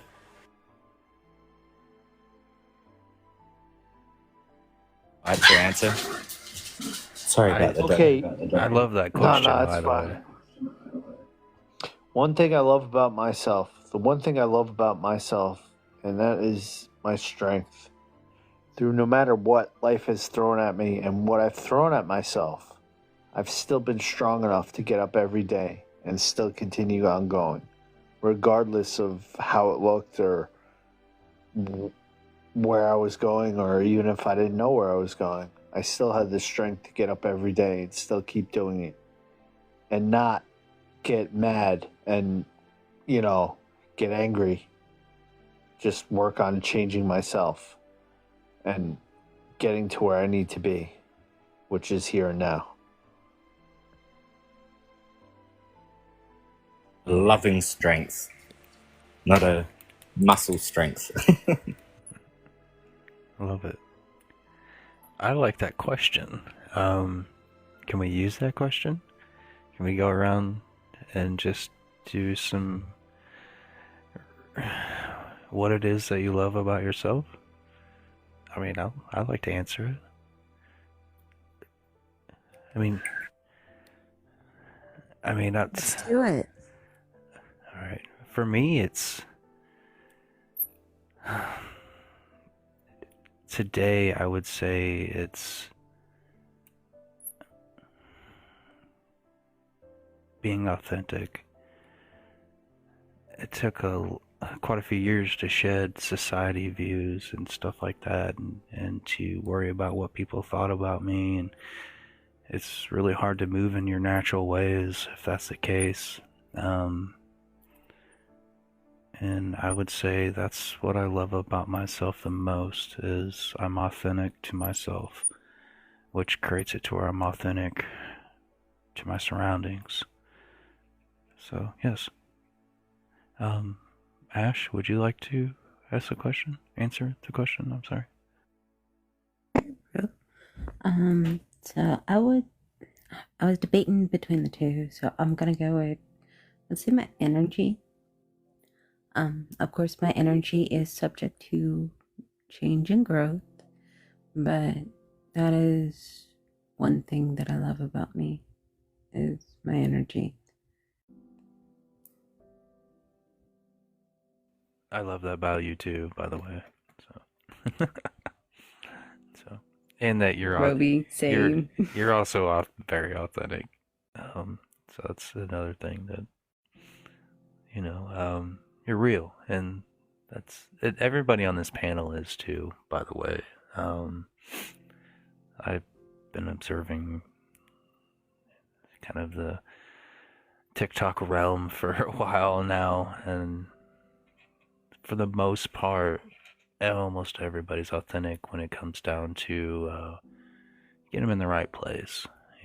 Sometimes we still hold quite a few boundaries, and I do it myself. I just don't go in the panel when I don't feel like I could, because I still face that. But anyways, Innovision, please, brother, what it is that you love about yourself?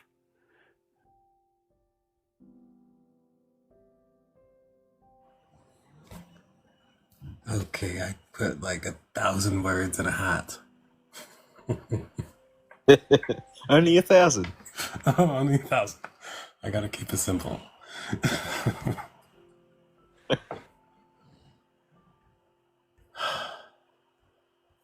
I love the ability of not underestimating myself. Not saying that I can't. These are no longer words that I use. I will. And yes, I will. The ability to overcome. Yes. That's something that I've become very loving of myself for.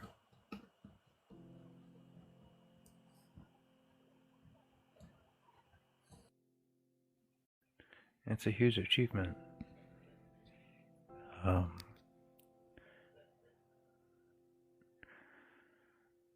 It's something to give a lot of gratitude for.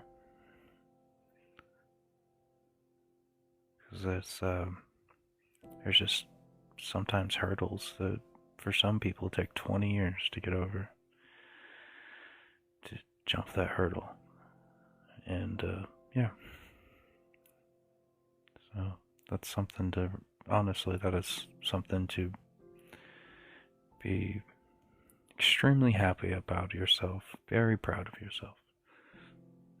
Much love, brother. Tanya, would you like to answer the question? So, one thing I love about myself is just being compassionate towards others. I love that I'm that way, that I want to hear their story, that I want to hear where they're coming from, And I don't feel like people are trauma dumping. I really genuinely want to know them, And I know it's healing when people are able to express, what they're going through or what they've been through.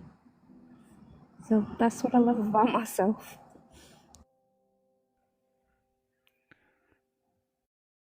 Well, I didn't know that about you, but I love that about you. So I appreciate that. Um, yeah, Wait, go one ahead. sec. Sarah Lynn, would you by chance have the definition on what compassion is? Because I would love for people to actually understand on that level of what Tanya just said. If not, I can totally pull it somewhere somehow. But yeah, I'd love for people to kind of hear the depth of what compassion actually is. Yeah, compassion is the feeling of wanting to relieve someone else's suffering at its basic instinct. So it's listening, it's being there, it's allowing a person to express themselves, to feel better, to not suffer, at least not suffer alone. Epic. Thank you so much for that. Hey Google, what's the definition of compassion? Compassion is a feeling of deep sympathy and sorrow for another who is stricken by misfortune, accompanied by a strong desire to alleviate the suffering. Oh, yes, Google. Love it. Gigi. Thank you, babe. So right there, we have the Google on the books definition, and Sarah Lynn, someone we all love and respect. And I know me, I know I don't speak for myself here, but we appreciate her knowledge and expertise for that matter.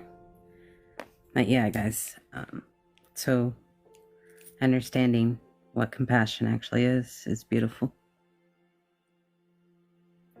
Just say it. She's freaking amazing. Philip, would you like to answer your own question, please? I like to make people laugh. And I like to bring people together. I think that's a good gift I have, I guess. No, it doesn't always work out well. Energies don't always mix, but it's about the seasons I look at sometimes. Sometimes you might be getting along with someone, and then another part of the year you might not be getting along very well, and then, the energies change, and I guess that's another thing, making people laugh, bringing people together, that kind of stuff. Yep, that's all. And also, I wasn't big at reading. I'm a little bit dyslexic, and so school was a bit annoying. What was going on outside the classroom was always more interesting.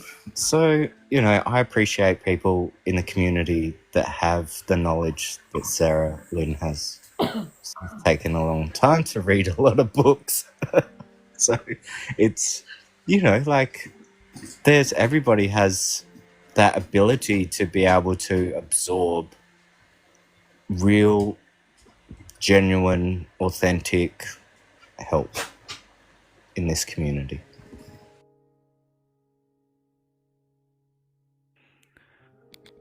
I appreciate that. You, Brother Gemini? Right back at you. That's something I've noticed about you is that you do like to make people laugh, and that's a way of spreading joy.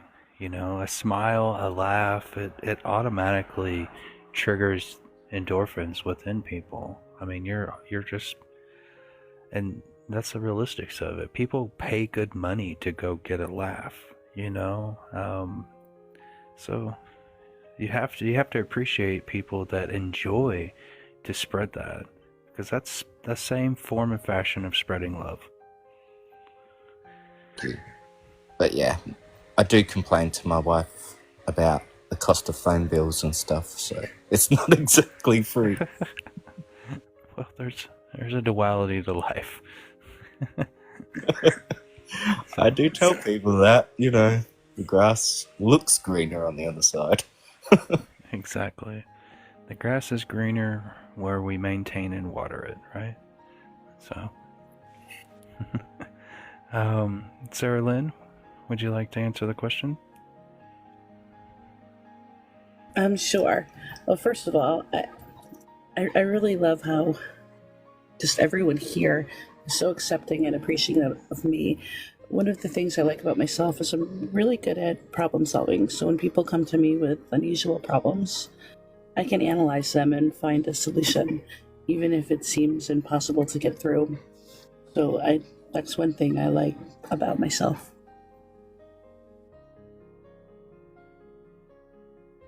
The word was love. Sorry, Sarah. There's love involved in that. that's in all aspects. That goes a long way with a lot of people, because I've observed that about you, Sarah, is you are a problem solver.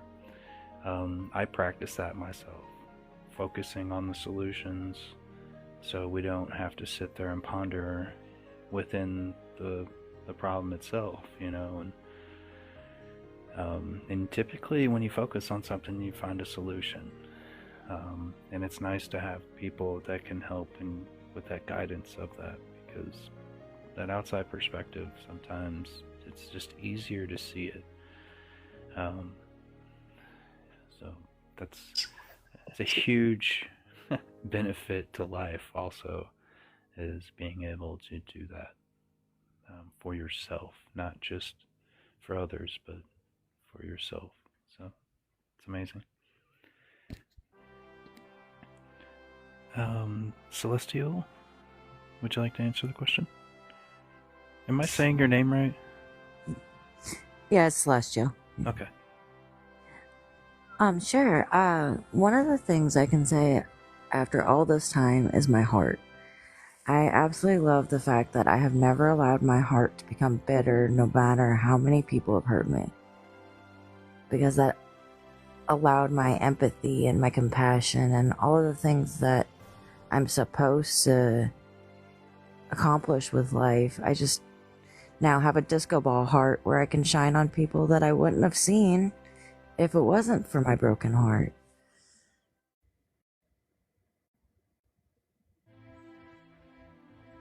I love that. So yeah, my heart's best feature about me is It sounds like it's resilient. Man, talking about broken hearts, like I used to physically feel it. Like it took a long time for I realized that I just don't feel it anymore. But like even scientifically, they talk about the effects of how profound the emotions can affect our heart, and how strong that can actually make you as well in the long run. But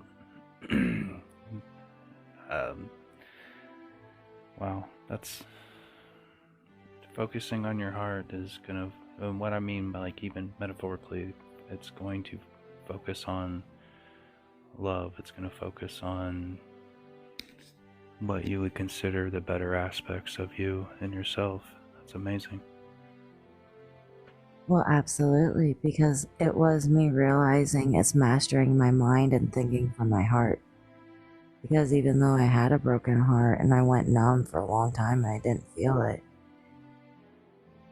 and that for good reason, it also showed me that my broken heart was the capacity of love that I actually held.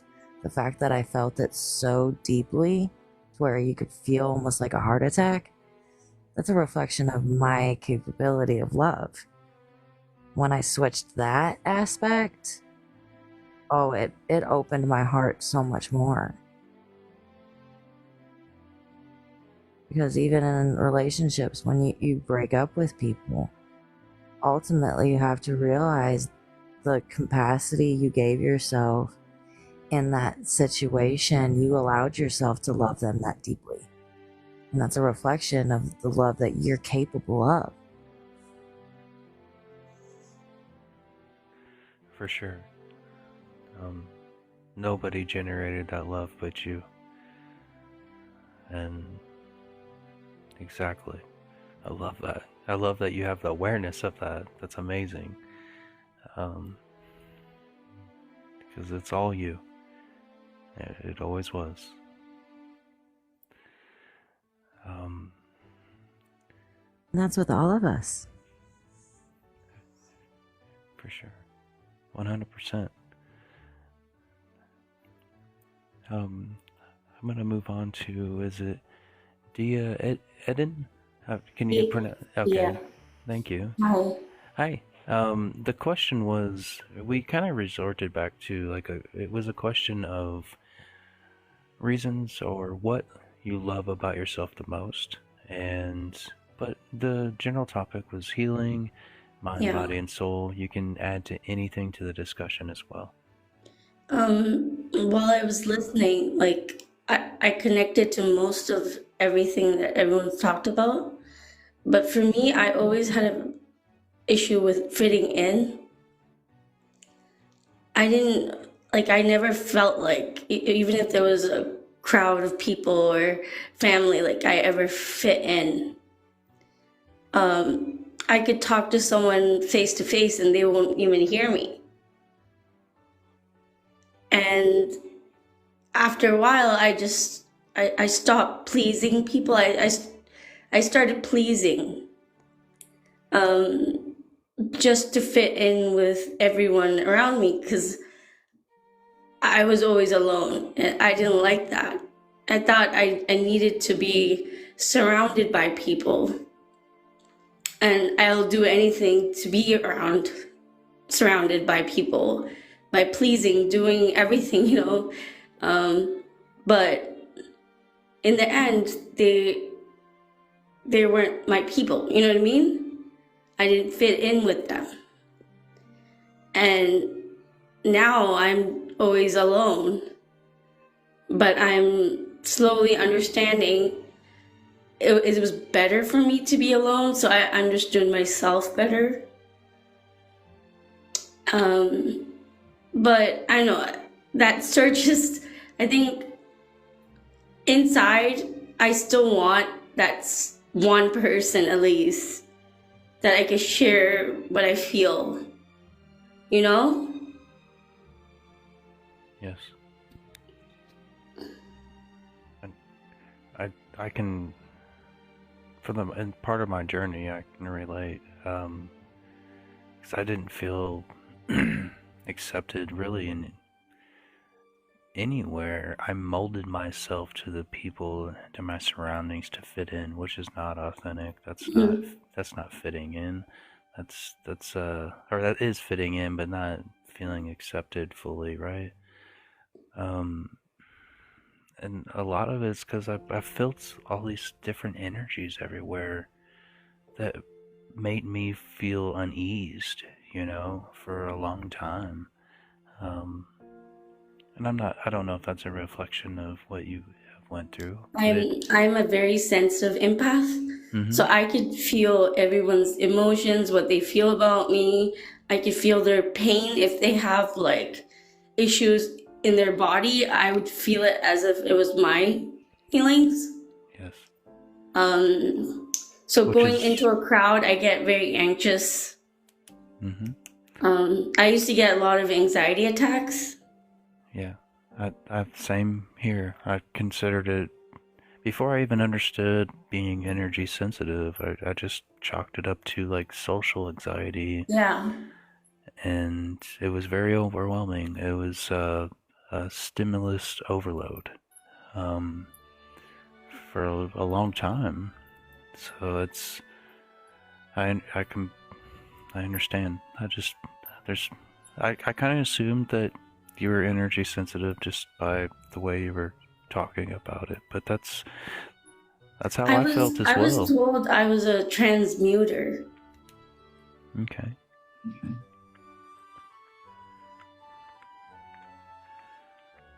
So I can give you a piece of advice that helped me Daya, in the beginning. When you go out in public, yeah, being an empath, it's kind of crazy when, especially when you realize what you are, right? So what helped me in the beginning was just putting on headphones and blocking out all the noise around me. It helped me just navigate being in around people with different energies while being able to, saying keep your mind where it needs to be, if that makes sense. So if I'm around like a very heavy negative presence, my palms get numb and tingly. Okay, so you know what you can do in that situation. The best thing for that is rejection is your protection. So when you feel that feeling, remove yourself from the situation. I usually ask for transmuting. Yeah, you don't have to transmute everything. You can just remove yourself from the situation. But if there's let's just say you can't move yourself in the situation No, just because due to a cause. it happens when I go grocery shopping or even taking a walk. If I come across a certain house and my palms go like tingly, I just put my thought in it and then I just walk off. Like, I don't put too much focus on it. On that one, I actually got to the point where instead of putting even any recognition to it or thoughts to it, Yeah. just shaking it off. Because I'm really bad about that. I became agoraphobic just because I was so sensitive to energies. And it's really learning that some energies come and you just have to let it flow through you. Not just put it back into the ground. Just let it go on through. I'm having an issue right now, actually, where I can't focus. Like, if I look in one spot, I get this pulsing energy in my eyes, and this orb just appears, and I just I don't know how to even describe it. I don't know why my eyes are creating this orb and why it's pulsing. It just like I'm getting flashes in my eyes. It's very uncomfortable. Welcome to the world of spiritual gifts. It's strange and unusual. Yeah. I feel like I that's wish an I could understand advertisement. it. Oh, trust me, I get it. I get it because, like, as you're going through ascension processes, there's a lot of growing pains and there's a lot of different things that it is a lot. There's no ifs, ands, or buts about it. It's a lot. Like, I honestly just call it growing pains now because I realize sometimes I'm getting a migraine because I'm getting downloads. And once I switched realizing that migraine was downloads and going, oh no, that's just a spiritual cookie that I'm getting because I paid attention. That's shifted to where now I don't have migraines as much. It's just learning as you go. But how do you know if it's like good for you or bad for you? Discernment. It's literally tuning out all the other trash that's in your head because there's voices and thoughts that are going to come in a lot that are going to try to destroy any good resemblance. And it's literally going, no, not today. We're not playing that. We're going to the right direction. If it doesn't align with your highest self, reject it. If it doesn't align with your gut instincts and who you stand as, then yeah, that's one of those thoughts that you do have, because ultimately only you are in control of your thoughts. Nobody else can control. Even if the devil's whispering in your ears telling you all these things, it's up to you to decide if you want to listen. Yeah. Exactly. Even an outside influence of energy, we we perceive that energy as our thought. That's why most downloads are individually receptive, not necessarily collective. Um, and and that goes with how telepathy works. It's an energy, so it drives more of an instinct, which drives the thought. So, but I'm sorry. Om wanted to actually speak to you about this as well. Go ahead, Om. Thanks, dude. Hi, Chris. How are you, sweetie? Hi, guys. I know all of you up here. I hope you guys are having an awesome day. Dia, am I saying that correctly? It's Dia. Dia. Thank you, sweetie. So, Dia, there's something that you could do as being a hyper empath that you had stated, like that you pick up stuff. Are you sitting down right now? I'll just teach you something real quick. So, can you cross your ankles? Like sitting, like, you know what I mean? Just like sit. I could turn the camera on really quick to show you. Hang on a second. I look like boobs, but it's fine. So, I'm gonna sit on the back of this really quick. So, if you just sit, right, and you just cross your ankles at the bottom, okay? You got that? Yeah. And then I want you to put your thumbs and your index fingers together and then intertwine the other fingers, okay? Well, I've done this. Okay, but so do it right now for a second. Okay. Oh, I could feel the energy in my legs. Well, this space is just yours, right? So let's not do it. Stop. Don't do it. And then feel your space. Take a deep breath and actually feel what's rocking and rolling around you. And then cross ankles, put these together. And you could do this. I've done this in business meetings before, like people having conversations. I probably should do it better when I'm sitting on TikTok with people. But if you do it, you don't have to like be like, okay, like, you know what I mean? You could just like let it just sit in your lap. No one's gonna know you're really doing it. And what it happens is like you're blocking off the energies that would allow you to exchange with other individuals. So you're just sitting in your own space. Yes, I agree Thank with you. that. It creates a circuit between your energy of, where your lower portion is pulling in and releasing. It creates a circuit. I agree with that 100%.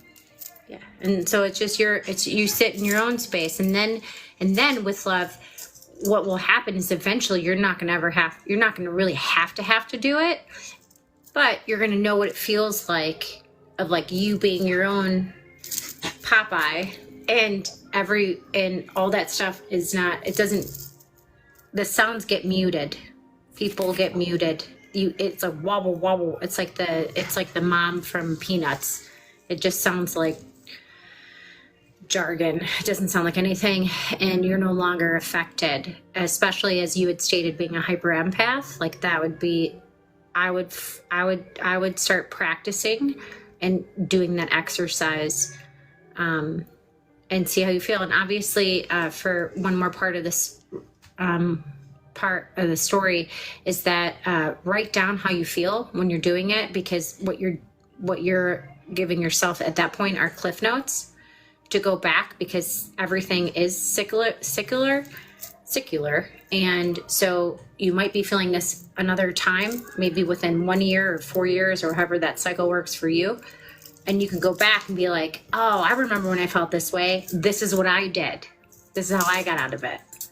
So like, writing that stuff down and what you feel and how it makes you feel better. It's like giving yourself your own life cliff notes. That's it. I appreciate you, and I just wanted to share that, and I understand how it feels. Thank you. Yes, I understand the transmuting portion where you've had to do it and it makes you a transmuter. It makes it to where that's what you have to do constantly. No, I was actually told I was. I had an experience where I was getting out of bed, and I was very like fuzzy and dizzy, and there was the shadows above me, and something said, "Put your palms out. Put your palms out." So I had to struggle to put my hand out. And when I did that, that black shadow went right through my palms. And when I did that, I was having visions of these people wearing white cloths. I don't know what that meant, but I learned that I could control this. Like, I had the power at that time, so I knew that I didn't have to be scared of anything. And then I had other experiences that confirmed it, but yeah. I'm personally a generator, so I utilize that as a lot of my transmutation. I transmute the energy through thought, but that thought is what's generating my energy. So trying to keep that, like the cup full. And that's been my practice per se. Are those transmuting and generating spaces through like looking up your human design? That's where I got the generator portion from, but it reflected on really, because I recently just found that out within probably 4 months ago, but it reflected on how I've been transmuting energy per se. It's not necessarily, it's really just generating what I want to generate. So I create the thought that I know associates with the energy that I want to generate, and that's what generates. How many options are there? Do you know? Just a thought. I was curious. I have no idea. I don't either. Okay. I mean, it would be, I would think that with the mind, we could create any tool that we want to create to create whatever endorphins that we really want to create when it comes to that. So I'll look it up. I'll get back to you. Double C. Gotcha. So you create with your mind? Yes. Like you could actually create, because mine, I'm always empty. And that I can't remember my past. Like I can't remember my childhood. Everything is empty for me. I can't even imagine an apple. You know what I mean? It like these pictures and things just appear for me. I don't. I don't wish I could reflect on that. I'm sorry. I create everything. Like, I can envision so many things before I even start. Not that it's exactly the way it's going to be, but that is my creative side. That's why I really dug into architecture and designing. I design off-grid, self-sustaining homes, and it's just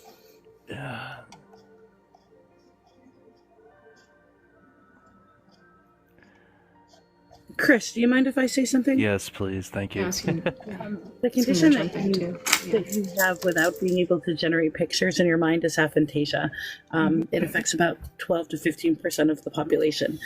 But the 12 to 15% of the population that are affected by that actually are able to visualize in different manners without the actual visualization of a picture.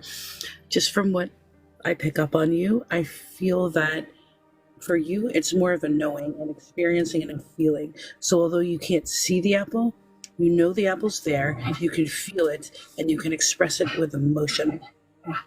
So it's just a different mechanism of creating. It's still creating. It is just a different modality that you are utilizing because you don't have the imagery. And that's fine, because all of us are different. Not everyone see things as clearly. For example, in the real world, I'm able to see deceased people though with my eyes closed. But you're not generating that. One of the things, hey Sarah, one of the things that and Dia, Side note, real quick, love, is that one of the things I believe is that there's a space where you have what you are looking for validation. Mm-hmm. So that's a little bit. I do agree with what Sarah just said to you. She works in psychology and social work as well. But the space where you have to feel validated about what you're seeing is one of the bigger moments that I feel that you're working with, because you have you if someone says like no, it didn't happen, they dismiss, but if someone says yes, then you actually believe it, and there's no like inside trust of it actually happened, that it actually happened.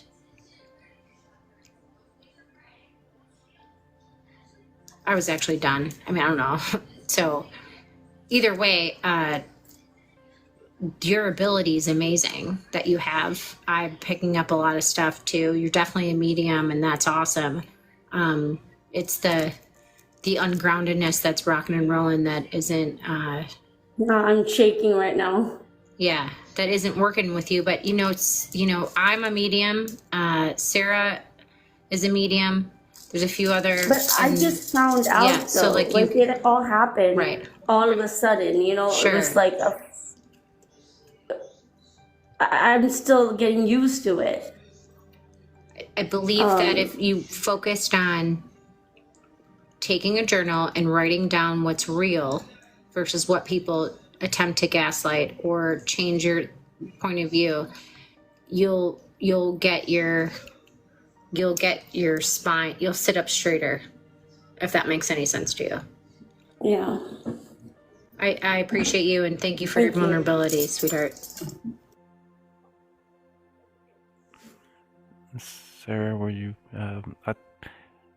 you're trying to finish? Go ahead. Yeah, I was just going to say that the reason that you may be able to see people that have passed over is because they're already a creation. You're not creating them, but when you are envisioning an apple in your mind, you are responsible for that creativity. So the energy that you produce, at least at this time, I have worked with several people that were not able to visualize, and then over the course of several months of working, they were able to visualize. So at this point, it's the visualization process where you're creating. That's kind of like the break that you can't do right at this moment. So the people that have passed over, they already have form. So it's the creation of the form that you're having, difficulty doing, at least at this time. And there's absolutely nothing wrong with any of that. We all have very specific gifts, and they help us uniquely to ourselves. But like the things they show, it doesn't make sense at all. Like it's hard to understand what they're even saying. Like the images they'll show won't make sense to me. So why would they show me something that doesn't make sense to me? You know what I mean? Are these people that are deceased that you know, or that somebody else? No, I don't know them. Then that's why they don't make sense to you. I'm a medium too, and as Om is as well, she'll probably tell you the exact same thing that I do. A lot of times we see things that these, people that have died show us, and they don't make sense to us. They make sense to the family members or the person that you're doing the mediumship reading for. I mean, I don't do any readings for anyone. But whoever they're trying to reach, that's what the point is. The point is that message isn't directly for you. So it's not supposed to make sense to us. Yes, exactly. It's supposed to make sense to who the message belongs to. So if you can identify that person, that's who it's going to make sense to, because you don't have references to their life. You only have what they're showing you, which are bits and pieces. Yeah. I have this other thing where I don't go searching for this. Like, this will come my path.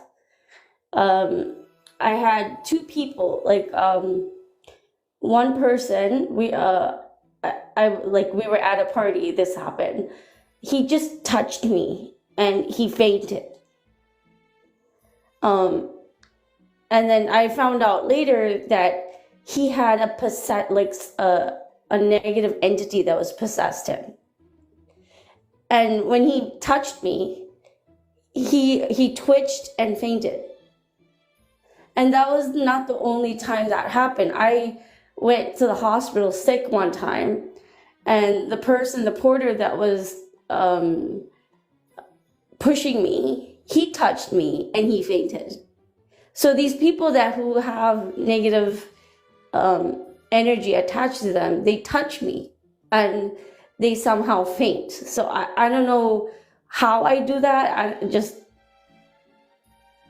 I don't know. I'm just confused. It's I mean, one way that could be is because of such a dramatic change in energy would make somebody faint, you know. But I'm sure Sarah or would have better explanations than me. Yeah, to me that sounds like a natural shielding method to protect self. Some people naturally, innately have different shielding mechanisms that they're not even self-aware of around them. Others, like myself, we create them, and they can do very specific things, very similar to what you just said. So when somebody is attempting to maybe do you harm or has that potentiality, they may feel sick or may have something very real happen in their life, such as fainting. So that's what it sounds like to me. If you don't want to experience that, I would work on shielding myself and my own energy, because it is a combination of that energy. Everybody has a different energy, vibration, and frequency, and some of those don't mesh well with each other. That's why sometimes you ever meet somebody and, you just, I instantly just get rubbed the wrong way and know that you don't want to be associated with that person. Yeah. That's a lot of why, because it's that energy frequency difference between you and that person. It's not going to go well. You've had similar experiences with that, or what have you. So that's what I would say it is. I agree with everything Sarah just said to you, love. I also agree with what Chris was saying. Can I say Chris, or I'm supposed to say spiritual talk? No, call me Chris. Please. Okay, thanks. I was like, dude, I don't know what the hell's happening these days. Okay, giddy up. So, Dee, I would, everything that everyone's saying, and I do agree that it was a zap that you were saying, like, nope, not today, like not even touching this. So that was like a beautiful space of like your body going, no, I'm not, because regardless of the person that said that, that's not regardless. The person that said that they were, I swear to Christ, I feel like I'm in a masquerade ball with this music. It's not even, like, I feel like it's like Romeo and Juliet. Does anyone else like feel like we need to like put a corset on or something? Okay, anyways. Are you in the Renaissance right now? I feel like going. it. No, it's cool. It's great. So we're just like, we're all talking shit while we're fake dancing. I got it. Okay, so when you brought up that, yeah, the word, what came to my head was the spirit that I first saw. The jester kept coming to my head for some reason. Yeah. Oh, that's the card. That's a tarot card if you want to look into it. It's really important. I kept seeing, he's the first person I saw when I first started seeing spirit. Yeah. But the way he saw me and the way I saw him, like, I was observing him and he looked like he was frowning at me. So I didn't understand that.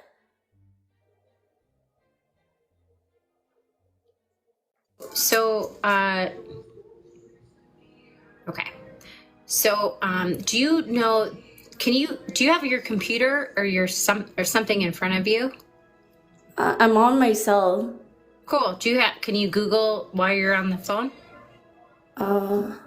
Actually, you don't have to. You just screenshot it. I'll just send you something that I think might help. It makes a lot of sense, and thank you for sharing and being vulnerable. So that probably would be something that you might want to look up, that word. But Everything that everyone's saying. Nature? It's HEY, like hey, and then Which word? It's HEYOKA. Oh, okay. Oh, okay. So you kind of did it. I was just gonna say, like, super fast. Everything, obviously, like being a medium, having that was your spiritual guides protecting you. It seems like it's time for you to become closer with them, though it also seems like it's time for you to really work on your boundaries, especially in a space like that, because being a medium is a really hard space. And for anyone that's a medium knows this, like it's really, it's tiring, it's draining, it's a bunch of stuff. It's beautiful because you help people. That's awesome. That place is amazing. That space is amazing, but it's also really hard because you are raising your vibration to such a level. You have to meditate for me personally, I have to meditate to a certain period of time before I even do any mediumship work. And so with that, your energy just has to get focused. When you're meditating, do you vibrate? Oh yeah. Well, yes. Sure. Do you guys astral travel? Yes, but can I finish the thought? Yeah. Because I have ADD too. So give me a second. So I would say that I would hyper focus. I would give myself a space. I would go into the woods if I were you, or sit in my back porch, or do something like that. And I would think about what I really want to do with the ability that I was given naturally, and how I can work hard on training myself to make it the best. But you have the opportunity right now to be able to do that. And that's what I would focus on if I were you. I wouldn't be afraid of it. If you don't want to go and have conversations or have communications with people that have passed forward, that's okay. If you want to work specifically on empathy, right? If you want to work with you can do all that stuff. Setting those manifestations, creating that space is totally up to you, dude. You get to do whatever you want. It's up to you, love. No, I don't mind the talking. They don't speak to me at all. Yeah. I'm just saying, like you're everything's in your hands right now. Yeah. And it's up to you and how you want to go and define that, love. I've seen many spirits, and the only thing I do is I just observe. Like, I'm not afraid for some reason. I just watch them. And then they just like disappear. I think my awakening was 2021. And every single night I would wake up 3 to 5 in the morning every single day. And this is when I started having these spirit experiences. Like every day would be something new. I'm just confused. Like without the clarity, I don't know what I want to do with all this. You know what I mean? I don't have a sense of like, what am I supposed to do with this? I don't know. Like I seen like things that I doubt it. I try to like use logical thinking and scientific thinking, trying to, I don't know, just, I'm sorry, I'm just wound up right now. Don't apologize. I'm done with my giving information until you ask specifically to me. Yeah. I'm sending you so much love and so many hugs. I can understand where it's unsettling. Know that you are in a space that you're supported, and have faith and trust in the universe that you will figure it out. And there's an obvious reason why you grabbed this group with all the people that are up here. I mean, I'm like friends with people, but I don't really come up here that often. But these people are awesome. And so you do have a lot of people that can help, sweetie. You got this. Can't these spirits be misleading? I mean, how do you know that? Yes. Yes. They can. I would say focus on looking up the term that Om gave you, which is Heyoka. I wrote it down. Yeah. The jester is one of the first things you said that you've seen. Yeah. Jester in the native tradition, they're Heyoka. They are Heyokas, which are energy shifters. They manipulate and use energy in very specific ways, which it seems like you're using. Which is why she gave you the term Heyoka to look up. So if you do some work on that, reach out to people that have knowledge on that specific aspect, you will have a greater understanding of your modality of utilizing energy to shift and change the energy around you to help others. And yes, spirits and anything can be misleading in the same manner that people can be misleading, which is why trust in self above all is important. It's good to look up the scientific aspects of things. I'm very scientific as well. Yeah. I have two different sets of TikTok that I look at, which is the science community and the spirituality community. And you can mesh them together. I have utilized both of them my entire life. So yes, learn and research and reach out. And when you reach out, people will give you information that resonates, and that's the information you take with you. I'm sorry, but yeah, there's something else that keeps coming in my mind that I want to ask. I kept seeing Egyptian beings. Have any of you guys seen them? What are you seeing? Are you seeing like the eye? Are you seeing a pyramid? Or are you seeing in the... No. They were actually like in gold in front of my eyes. Like this lady, she was a cat, a black cat. Lady. I'm not laughing at you. I'm just like the information you're getting. I really wish that you would have Googled it. That's all. And she sat on like the end of my bed. And when she sat there, my whole body started like vibrating, like heavily. And she didn't want me to fall asleep, so she kept me up so I could vibrate. And then the next night, it was the guy holding a burning rope, and he had a dog's face. Yeah, I think you're... If she looks up Beset, that would make a lot of sense. Yes, that's exactly. You need to look up these images because it will give you information on who is coming forward. It sounds like you have a lot of entities that want to guide you on your path. When you tap into that and express that, and take the information that they give you and utilize it to the best of your ability, you will definitely find that it matches probably a lot of what is going on in your life and the gift sets that you have. I'm quite familiar with the images that you're speaking of. I don't see the exact images as you do. Nobody will. But do I see things all the time? Yeah, but then there was this other guy that came. He was this blue giant bald head guy. So you went from Egypt to Hinduism? I don't know. This guy appeared. That's what happened. Anyone else want to grab that one? Because we know who that is. He started teaching me how to travel in the sky. That's fantastic. You're laughing because it's funny. Yep. Yeah, I am. It is. It seems like. But like if he keeps like it's like a roller coaster going up and down in the sky.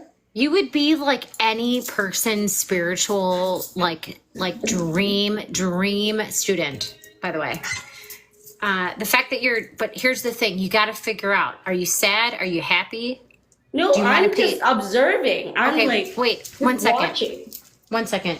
Are you sad? Are you happy? What are you focused on? Are you focused on things that are positive? Are you focusing on people that are passing forward? Are you focusing on 86ing? Like you have so many people, but I'm entities. Not focusing on anything. 1 second. I know. No shit, dude. Like, no shit. I love you. You're amazing. Yes, it's evident. But you have this beautiful gift. And so you just have to figure out what you want because you have such a beautiful gift that they keep knocking on your door.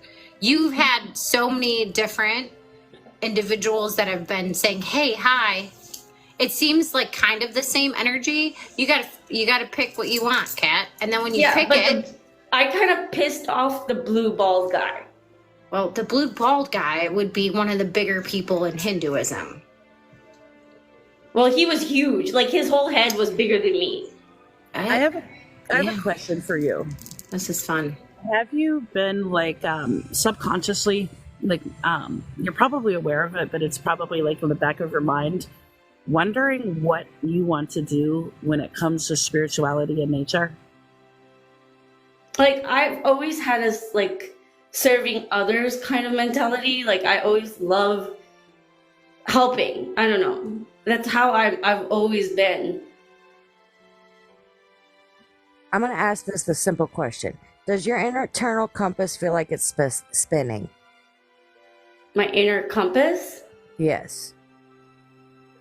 I think it's all over the place right now.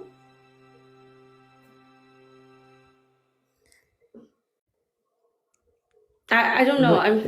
If you have Krishna showing up and or Vishnu, depending on what they looked like, both are blue, in the deity space, and then you had a bunch of other like higher the Egyptian like one showed up first. Well, all of those individuals are very high in the energy space. I would ask myself, if I were you, to say, what do I believe in? And then I would go and do my research to see what is closest to my values and virtues. And then I would go and explore that and meditate on that certain deity or God or however people use these words these days. I'm not going to try to get canceled I have a hard issue meditating. Every time I try to focus and meditate, my walls start knocking. Yeah. I don't know, sweetheart. I'm trying my best. We got to figure out a solution. Otherwise, we're just going to keep having hiccups, right? So someone doesn't want me to meditate. I get like I'll get knocks on the wall. I'll get I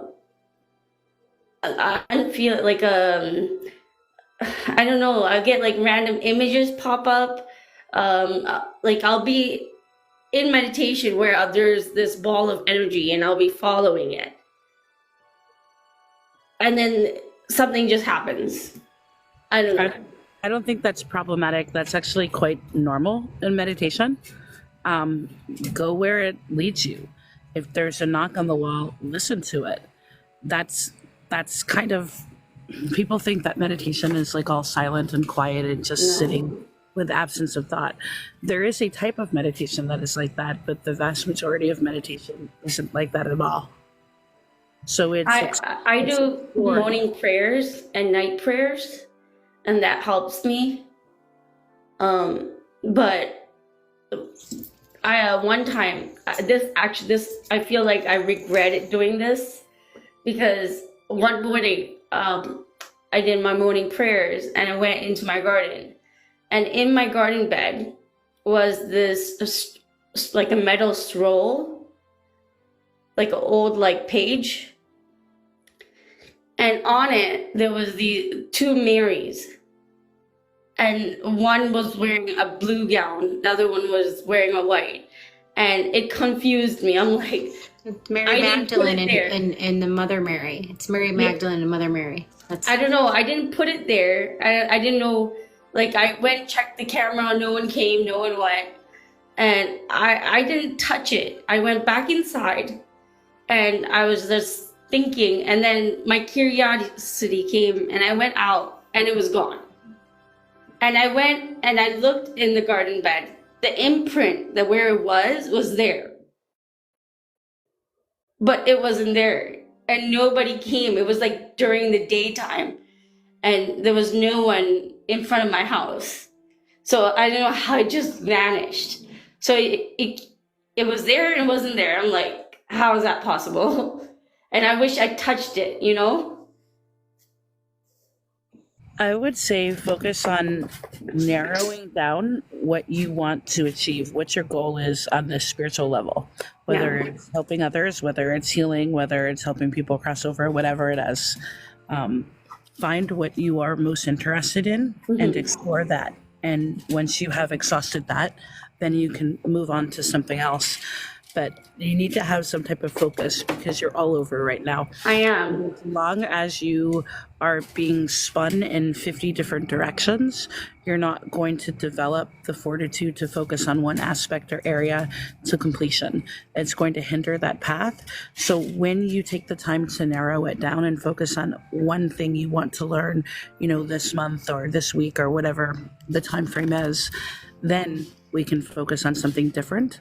And that's going to allow you to spend more time with the things that are relevant right now. Okay. And while you're going through that, love, just be gentle with yourself. So, it's okay. Don't feel guilty that like maybe one thing that came to you like doesn't work. I feel like that's something that's rocking and rolling in your head. Like, be okay with like, it's okay that you pick something. It's cool that you pick one thing. Like, it's going to benefit the whole universe. You are so connected. So, you guys the one are that all works. mediums, right? Have you guys been in the tunnels? There are many different tunnels. So to ask if we've been in tunnels, I have been in tunnels, but which ones?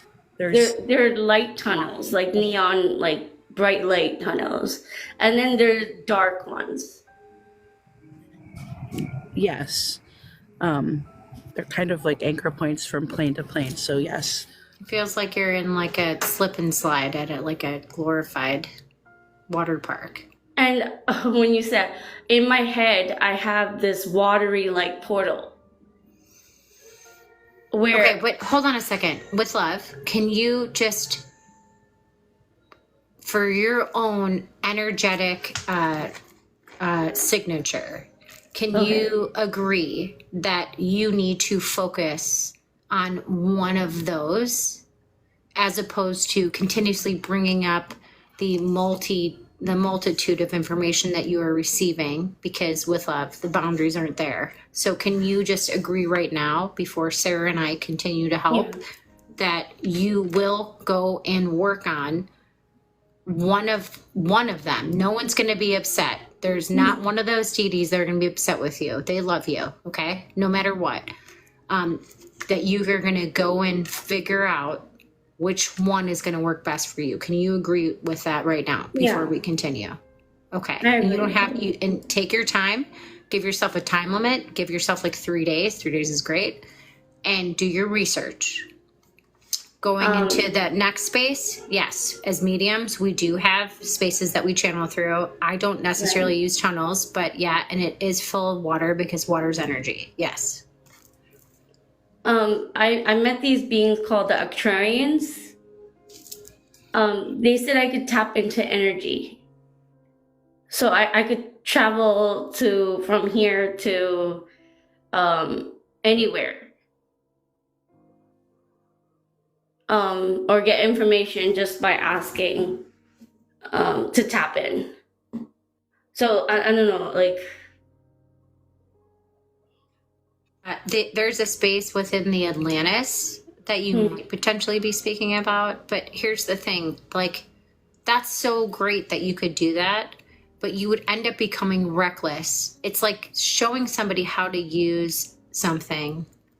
Showing somebody, like, here's this glass case, and here's all of these tools that you can have. All of them. Yeah. And you're like, fuck yeah, which isn't, and then you're just using them, but you never were trained. I would give yourself so much, if I were you, I would give myself so much compassion, kindness, and understanding of what I actually wanted to be a part of, because what is happening right now is not serving my best. That's what I said. I told them. So then, without the clarity or knowledge, you don't even have to respond to them. That's the difference. So I all you need to do. I haven't got any ready activity because I haven't focused on it. All you have to do right now, if you want my honest opinion, for someone who has seen people that have passed forward since I was 3, so that's 41 years ago, I will say to you that you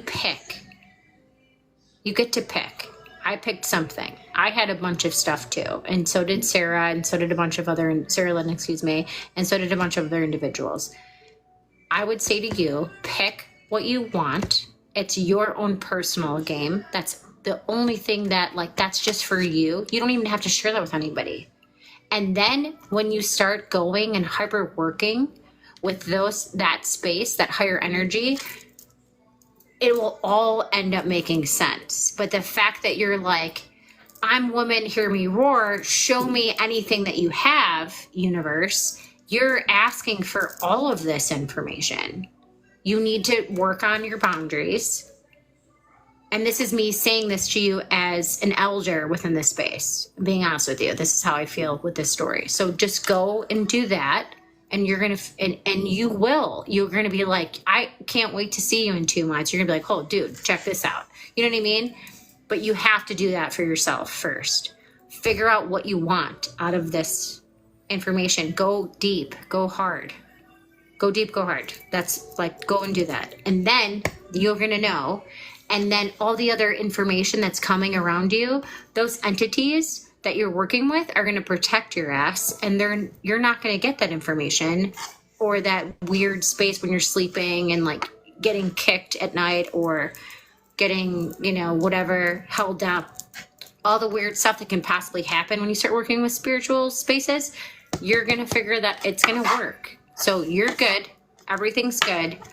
Make the decision like Sarah Lynn had stated, and I'm backing her on this. And figure out exactly what you want. So your first bite off the sandwich is to figure out what you want. And the second bite is to then agree that you're going to work with a certain entity. And then when you do that, give yourself a month. Give yourself a trial period. And you're going to see how different your life is going to be. It's going to be awesome. It doesn't matter about the other stuff that's happening, because all this other stuff is happening because you don't have the proper boundaries, because you said like, I'm woman, hear me roar, everyone come in. That's why all that shit's happening. So, and obviously, which is interesting, is they're kind of all on the same playing field. So pick one, work with it. Doesn't work, next. Give it a month. That's my 40. It's not 40, but it's definitely 30 years of advice to you. Okay. But You're now awesome. I'm not focused on any of this. I want to work on myself. So I don't know what I want, Well, it's perfectly okay to take a step back and not work with anybody at this particular time.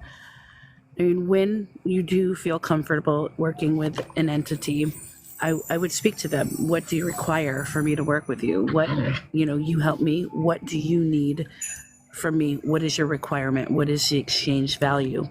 And I'm not ready at this point. You can go back and work with them whenever you feel comfortable and confident to do so.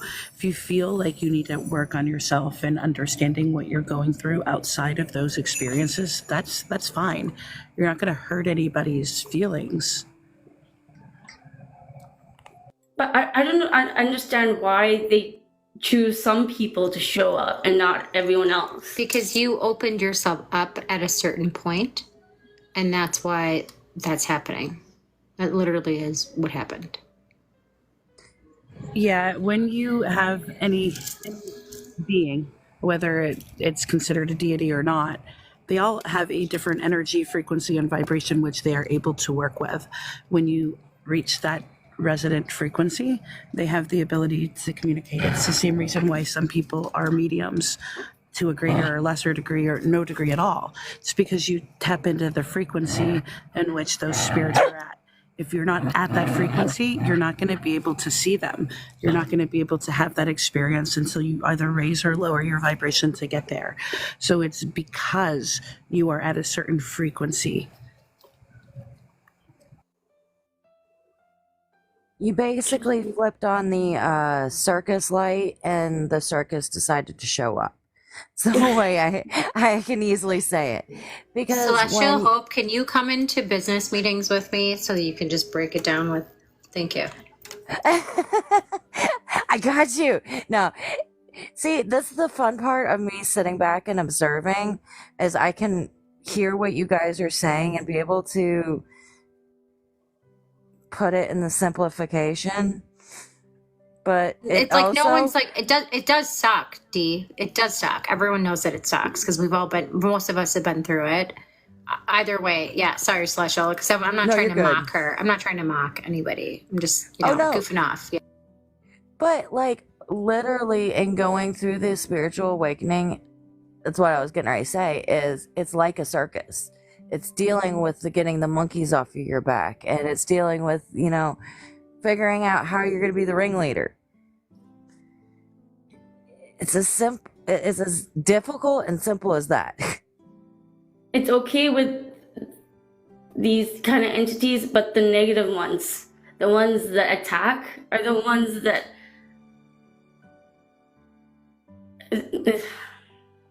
That's why, sweetheart, that's why you have to be specific in who you're working with instead of being like, I have this, woman, hear me roar, and open it all up, because they're going to come into your space. I did this when I was 16 But I didn't even ask for this. Okay. I didn't open up, There was a time, I love you. I really do, because I have so much, I really do love you. I have so much compassion and empathy for what you're going through. I don't know what I would have done if I did this when I was an adult. I'm going to tell you,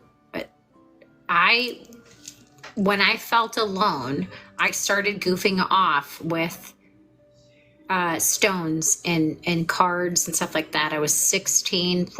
I was 14 when I started doing all this stuff, but I was 16 when I was like literally grounded for half of a year. And I was like, whoever wants to come in, doesn't matter. Like, I didn't say like doesn't matter. I was like, whoever wants to come in. And I just like, I'm against those things. Okay, but I'm just telling you that I didn't even have to say that, because it was what I was projecting without having boundaries.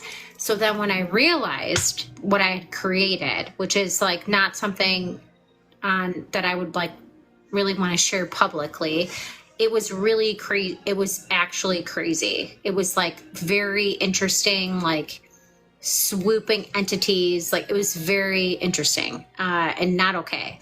What I would like to tell you is that when you decide to work with a different quantum, or the quantum is calling you, or you're working with different ethereal levels, or whatever you want to say, however you want to put it, whatever makes the box look pretty, you have clearly a gift.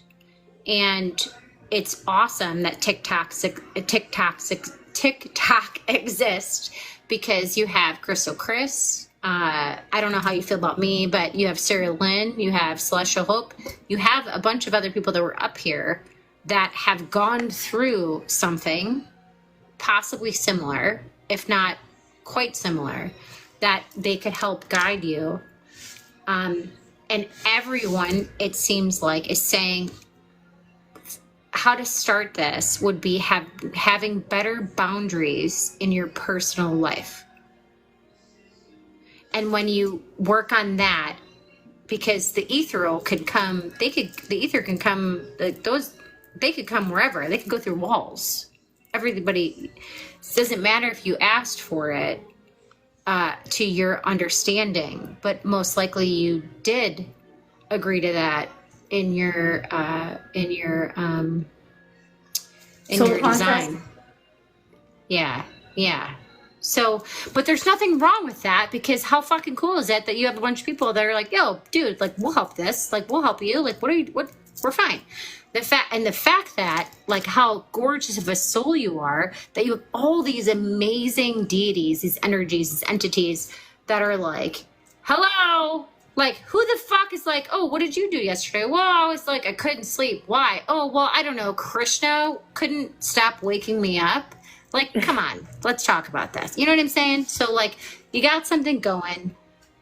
Your job right now, and most likely that you chose when you were doing your recycle based off the Akashic records, was that you were like, this is something I need to learn. I need to learn how to make decisions.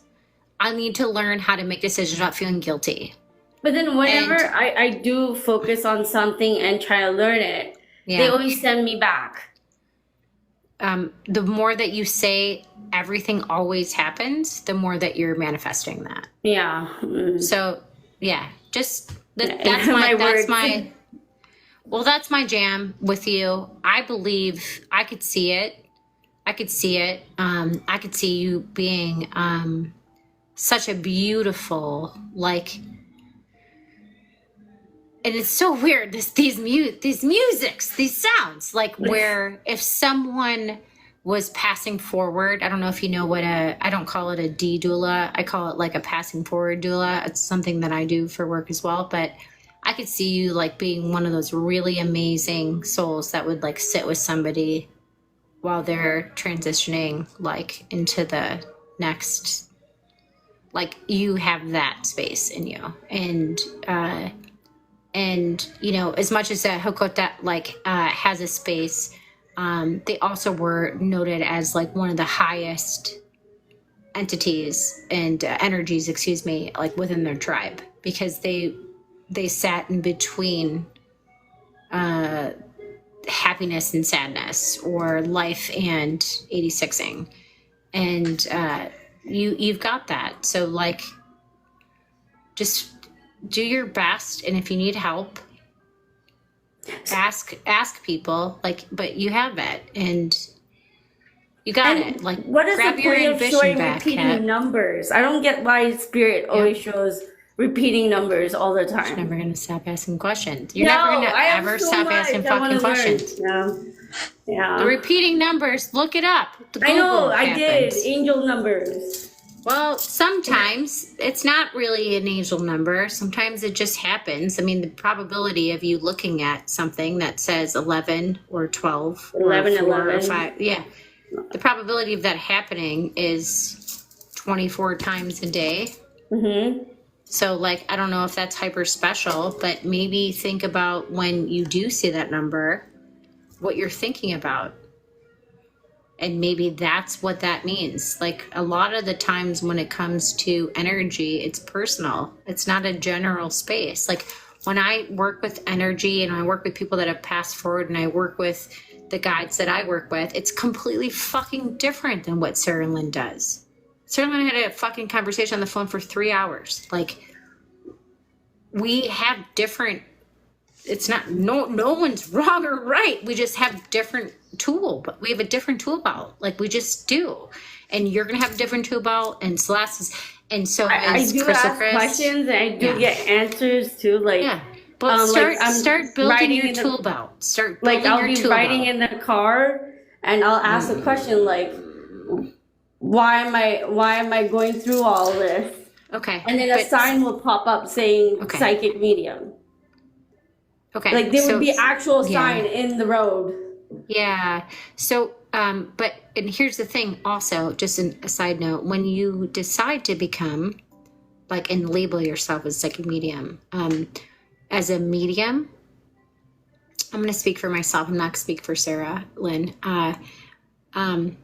When you go and have to work as a medium, sometimes you're working in cases that are horrendous and you don't want to see the stuff that you see, and you do, because that's what you were hired to do, and it could be super fucked.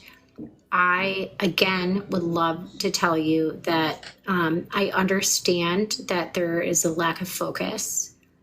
My best advice to you, before I now again mute myself, is that it would behoove you to look into, or not look into, I mean, do whatever you want. But if you really want to look into being in a space of energy and stuff like that, it would make so much sense, sweetheart, if you paid attention to what your innate gifts are. Go look into the 3 deities that had shown themselves to you, and like Sarah Lynn had said, take a break and think about how that resonates with you. And then after that, it's just where we're at right now, we're asking a lot of questions, and no one's going to have answers because I know that you feel a little unsteady. So find something, find one thing. That's my challenge to you. You find one thing, I'll give you a free tarot reading. I'm not kidding. I'm going to do this. This is the challenge. You find one thing that you believe that you could stand on. Like, what's the grounding? You don't have to tell me. With love, I don't give a shit right now. Just find one thing that you could find grounding on in life. And then when that happens, you can message me and we're going to do a tarot reading and we'll go blue leaves. But right now, you're all over. And that's okay. But it also isn't okay because it's going to make you neurotic, Kat, and that's not going to work. Okay, I have to. My phone's getting really close to unaliving, so I'm gonna have to shut the live down. But I wanted to give a shout out to everybody here. You guys have had an amazing discussion all night. It's been amazing. Dia, if you follow everyone on this panel, they can help you. They love helping people, guide them on their path. Nothing happens overnight. Obviously, we're all still here seeking through our path. So I just want to show appreciation to everybody. I love you guys. You guys are amazing. Sarah does amazing readings. So does Om. I'm not sure, Celestial Hope. Do you do any type of readings or anything that you would like to give a shout out to here on TikTok or anything else? Go ahead. I mean, I haven't really been doing it. I get on lives every once in a while, but I mainly just panel right now. I'm growing myself. Well, that's perfectly fine. Same here. I just wanted to give everybody an opportunity just in case I do. I appreciate it, and I appreciate you allowing me up here. Definitely. Your voice is it's amazing actually. Your voice is very soothing to me, but what I was getting at is your story is you've been very helpful tonight. So thank you. And everyone has their own knowledge. When we put it all together, it really promotes a lot of growth. But I do gotta go ahead and cut it short well, it's not really short, but go ahead and cut it for tonight. I appreciate everybody. We do this every Sunday, 9 o'clock Eastern Standard Time. It's not always the same host. This is actually a shared account between a few soul fans. And so I usually do about every other week as far as what I host. But other than that, I'm Chris's Crystals or Crystal Chris, and that's my primary account. And I'm around from time to time. So I usually get on TikTok almost every day, but I don't necessarily join panels every day. So I hope everyone has a wonderful night.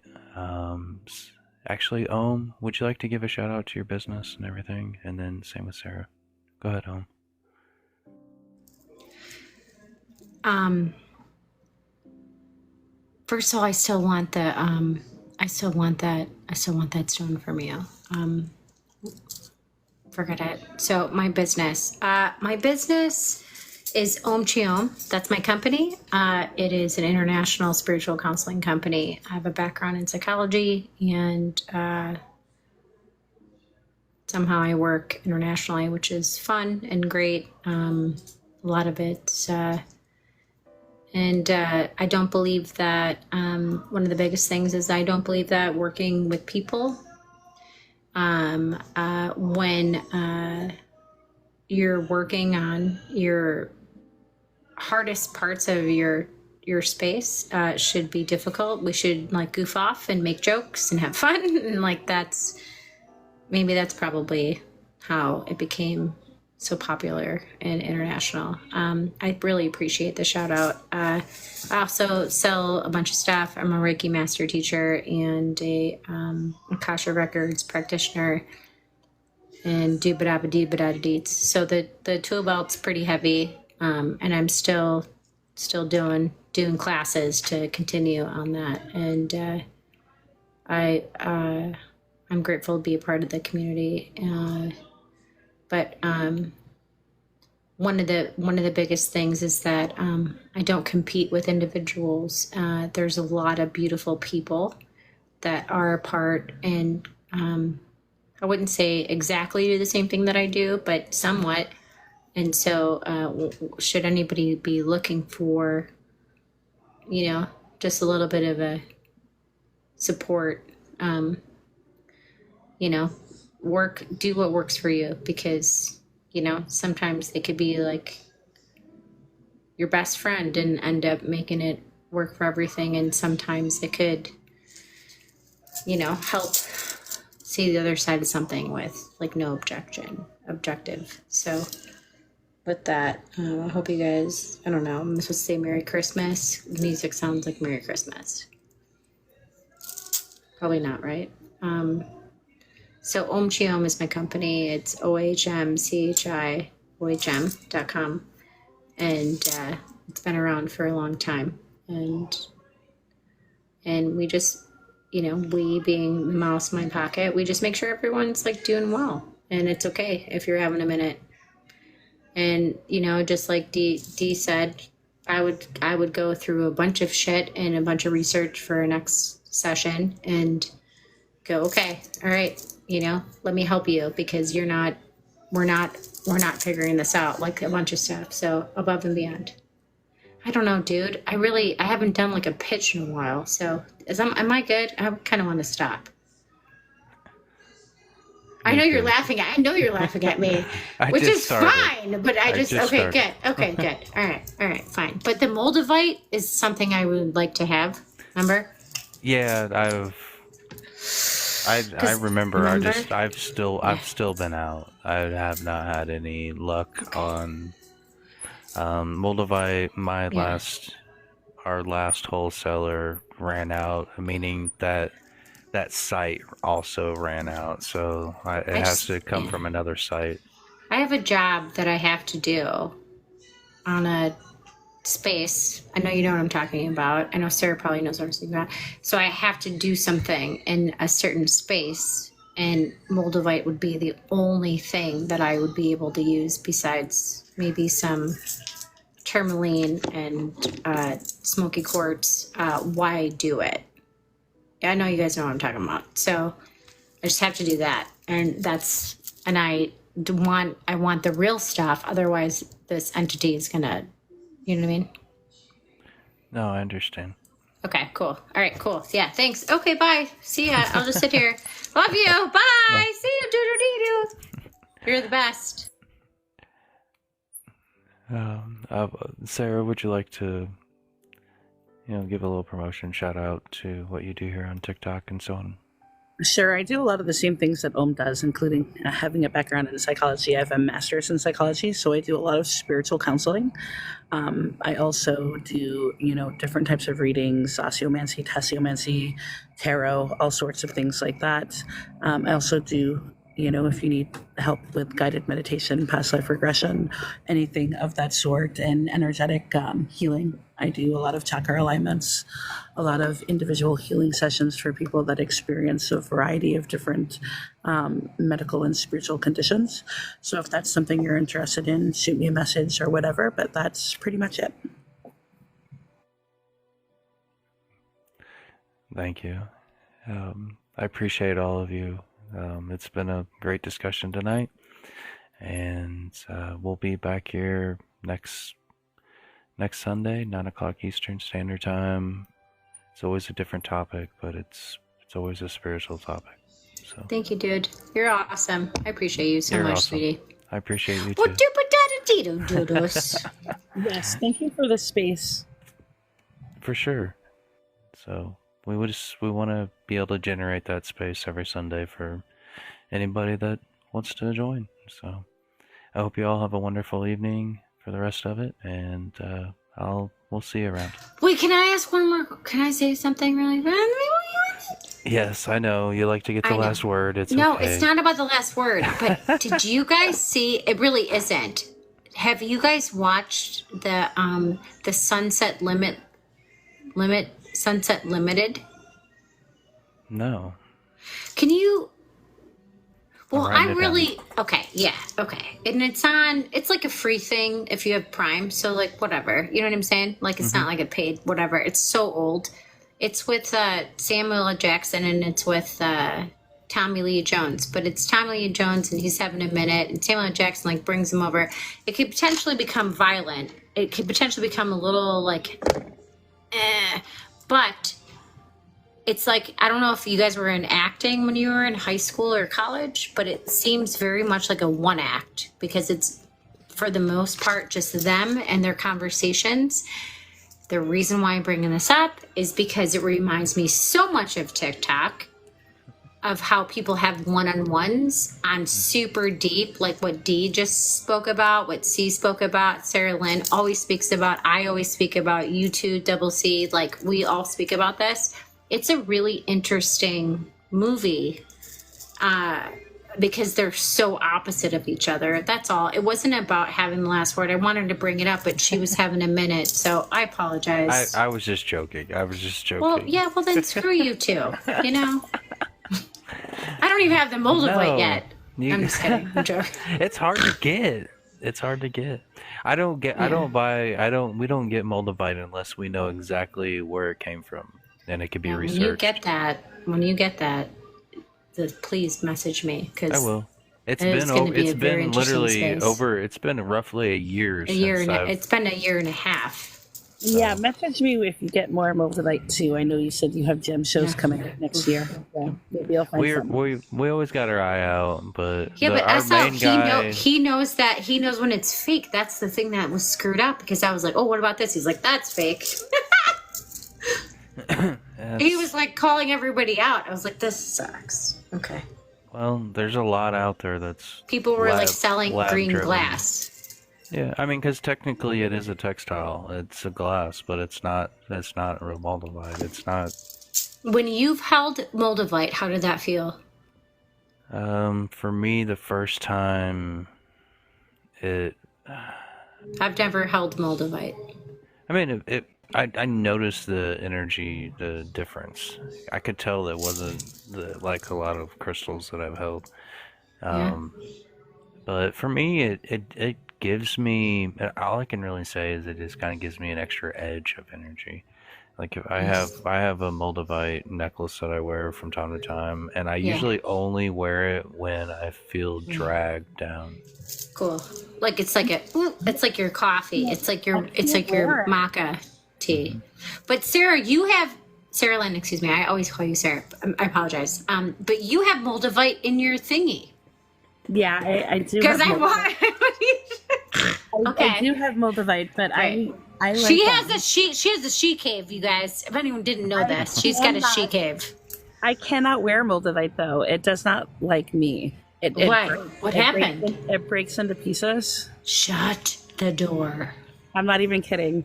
Like it does not like my energy signature, so it actually breaks.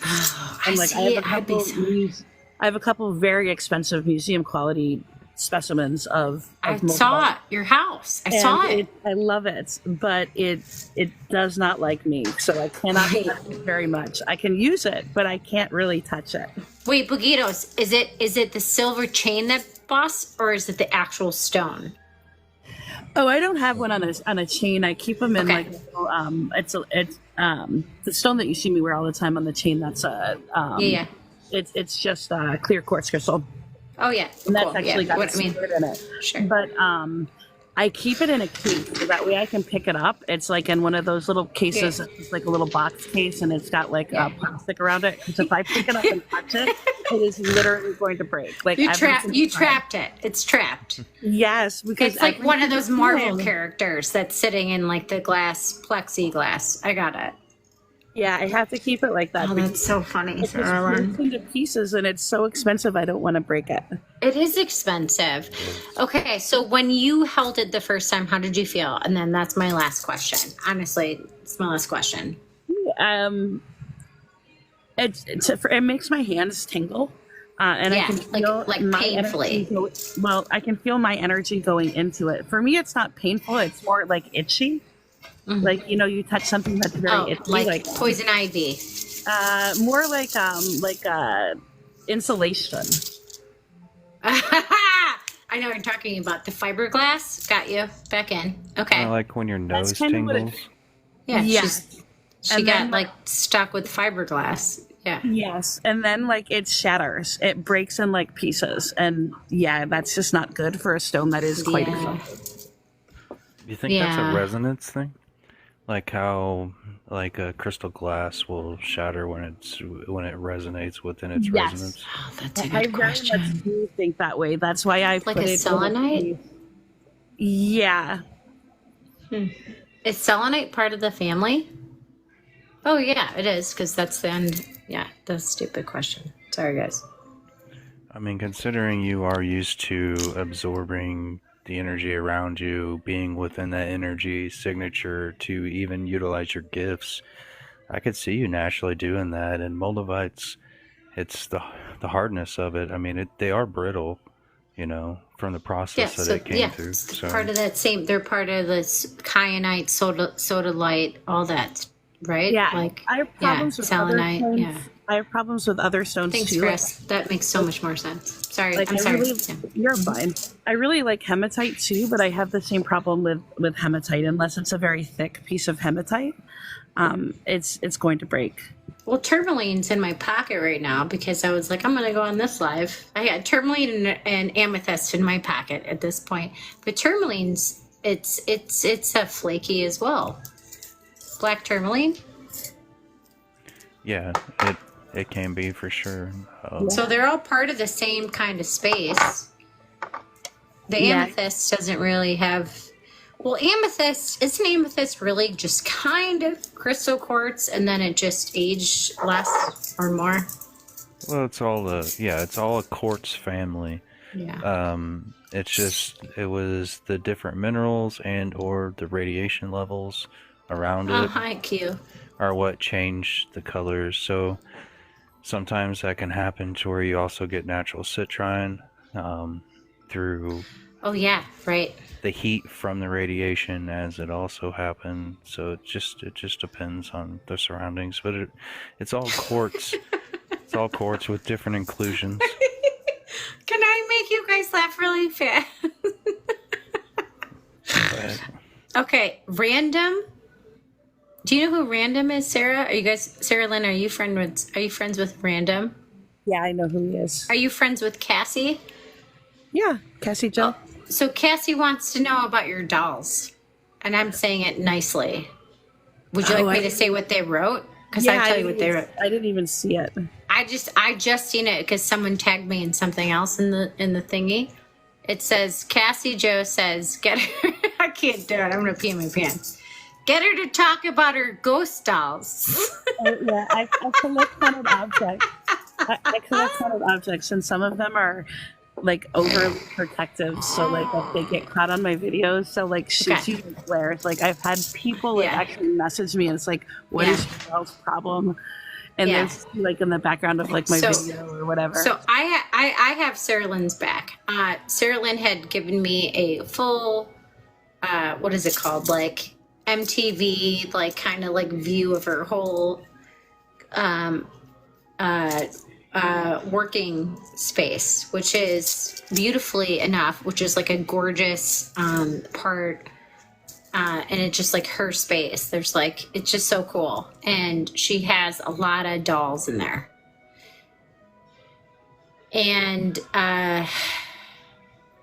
of them, I'm not gonna lie, are super fucking creepy, but she doesn't care about that stuff. But everything has a meaning to her and has an entity, an energy that, and so like, I would think if I personally walked into her, into her space where she's creating her creative space, I would probably be overwhelmed because she has, and not a negative way, but just overwhelmed in general because she appreciates people that, and she appreciates the spirit world and the ones that came before her because she hyperly picked certain spaces to help her create and support her through what she's doing. And that's the best way that I could say that.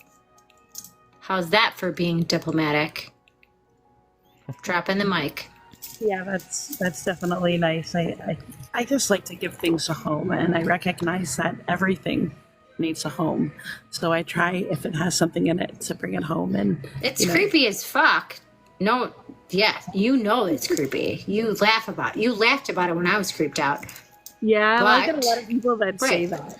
It is creepy. You've got a bunch of dolls in the fucking space, but the stories you have behind it changes the whole entire view of this complete story because it has to do with how you know where they came from and where they came, everything. It just changes it. The whole thing changes it.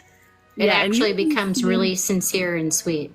I only showed you my office. I have like way more haunted items and dolls and stuff in my house. I don't want to do that with you, sweetie. Let's just make chili and watch football. I'm good with chili and football. Whereas I'm going, let's do it. That's what I had for dinner. Chili and football? Well, not football, but chili. Yeah. Wait. Double C, who's your team? Chiefs. Oof. I grew up in Missouri, so. Yeah, I mean, Well, the Bears played the Minnesotas today, so the Vikings. That was my dad's team. He likes the Vikings. But if you guys want to see my dolls and stuff, most of my haunted objects are in a video if you scroll back a couple months on my page. Oh, I'll do that. Look it up. Awesome. I've seen them. Pin it. Just pin it for a minute, and I'll look it up. I don't know why I didn't. I will go back and do that. So,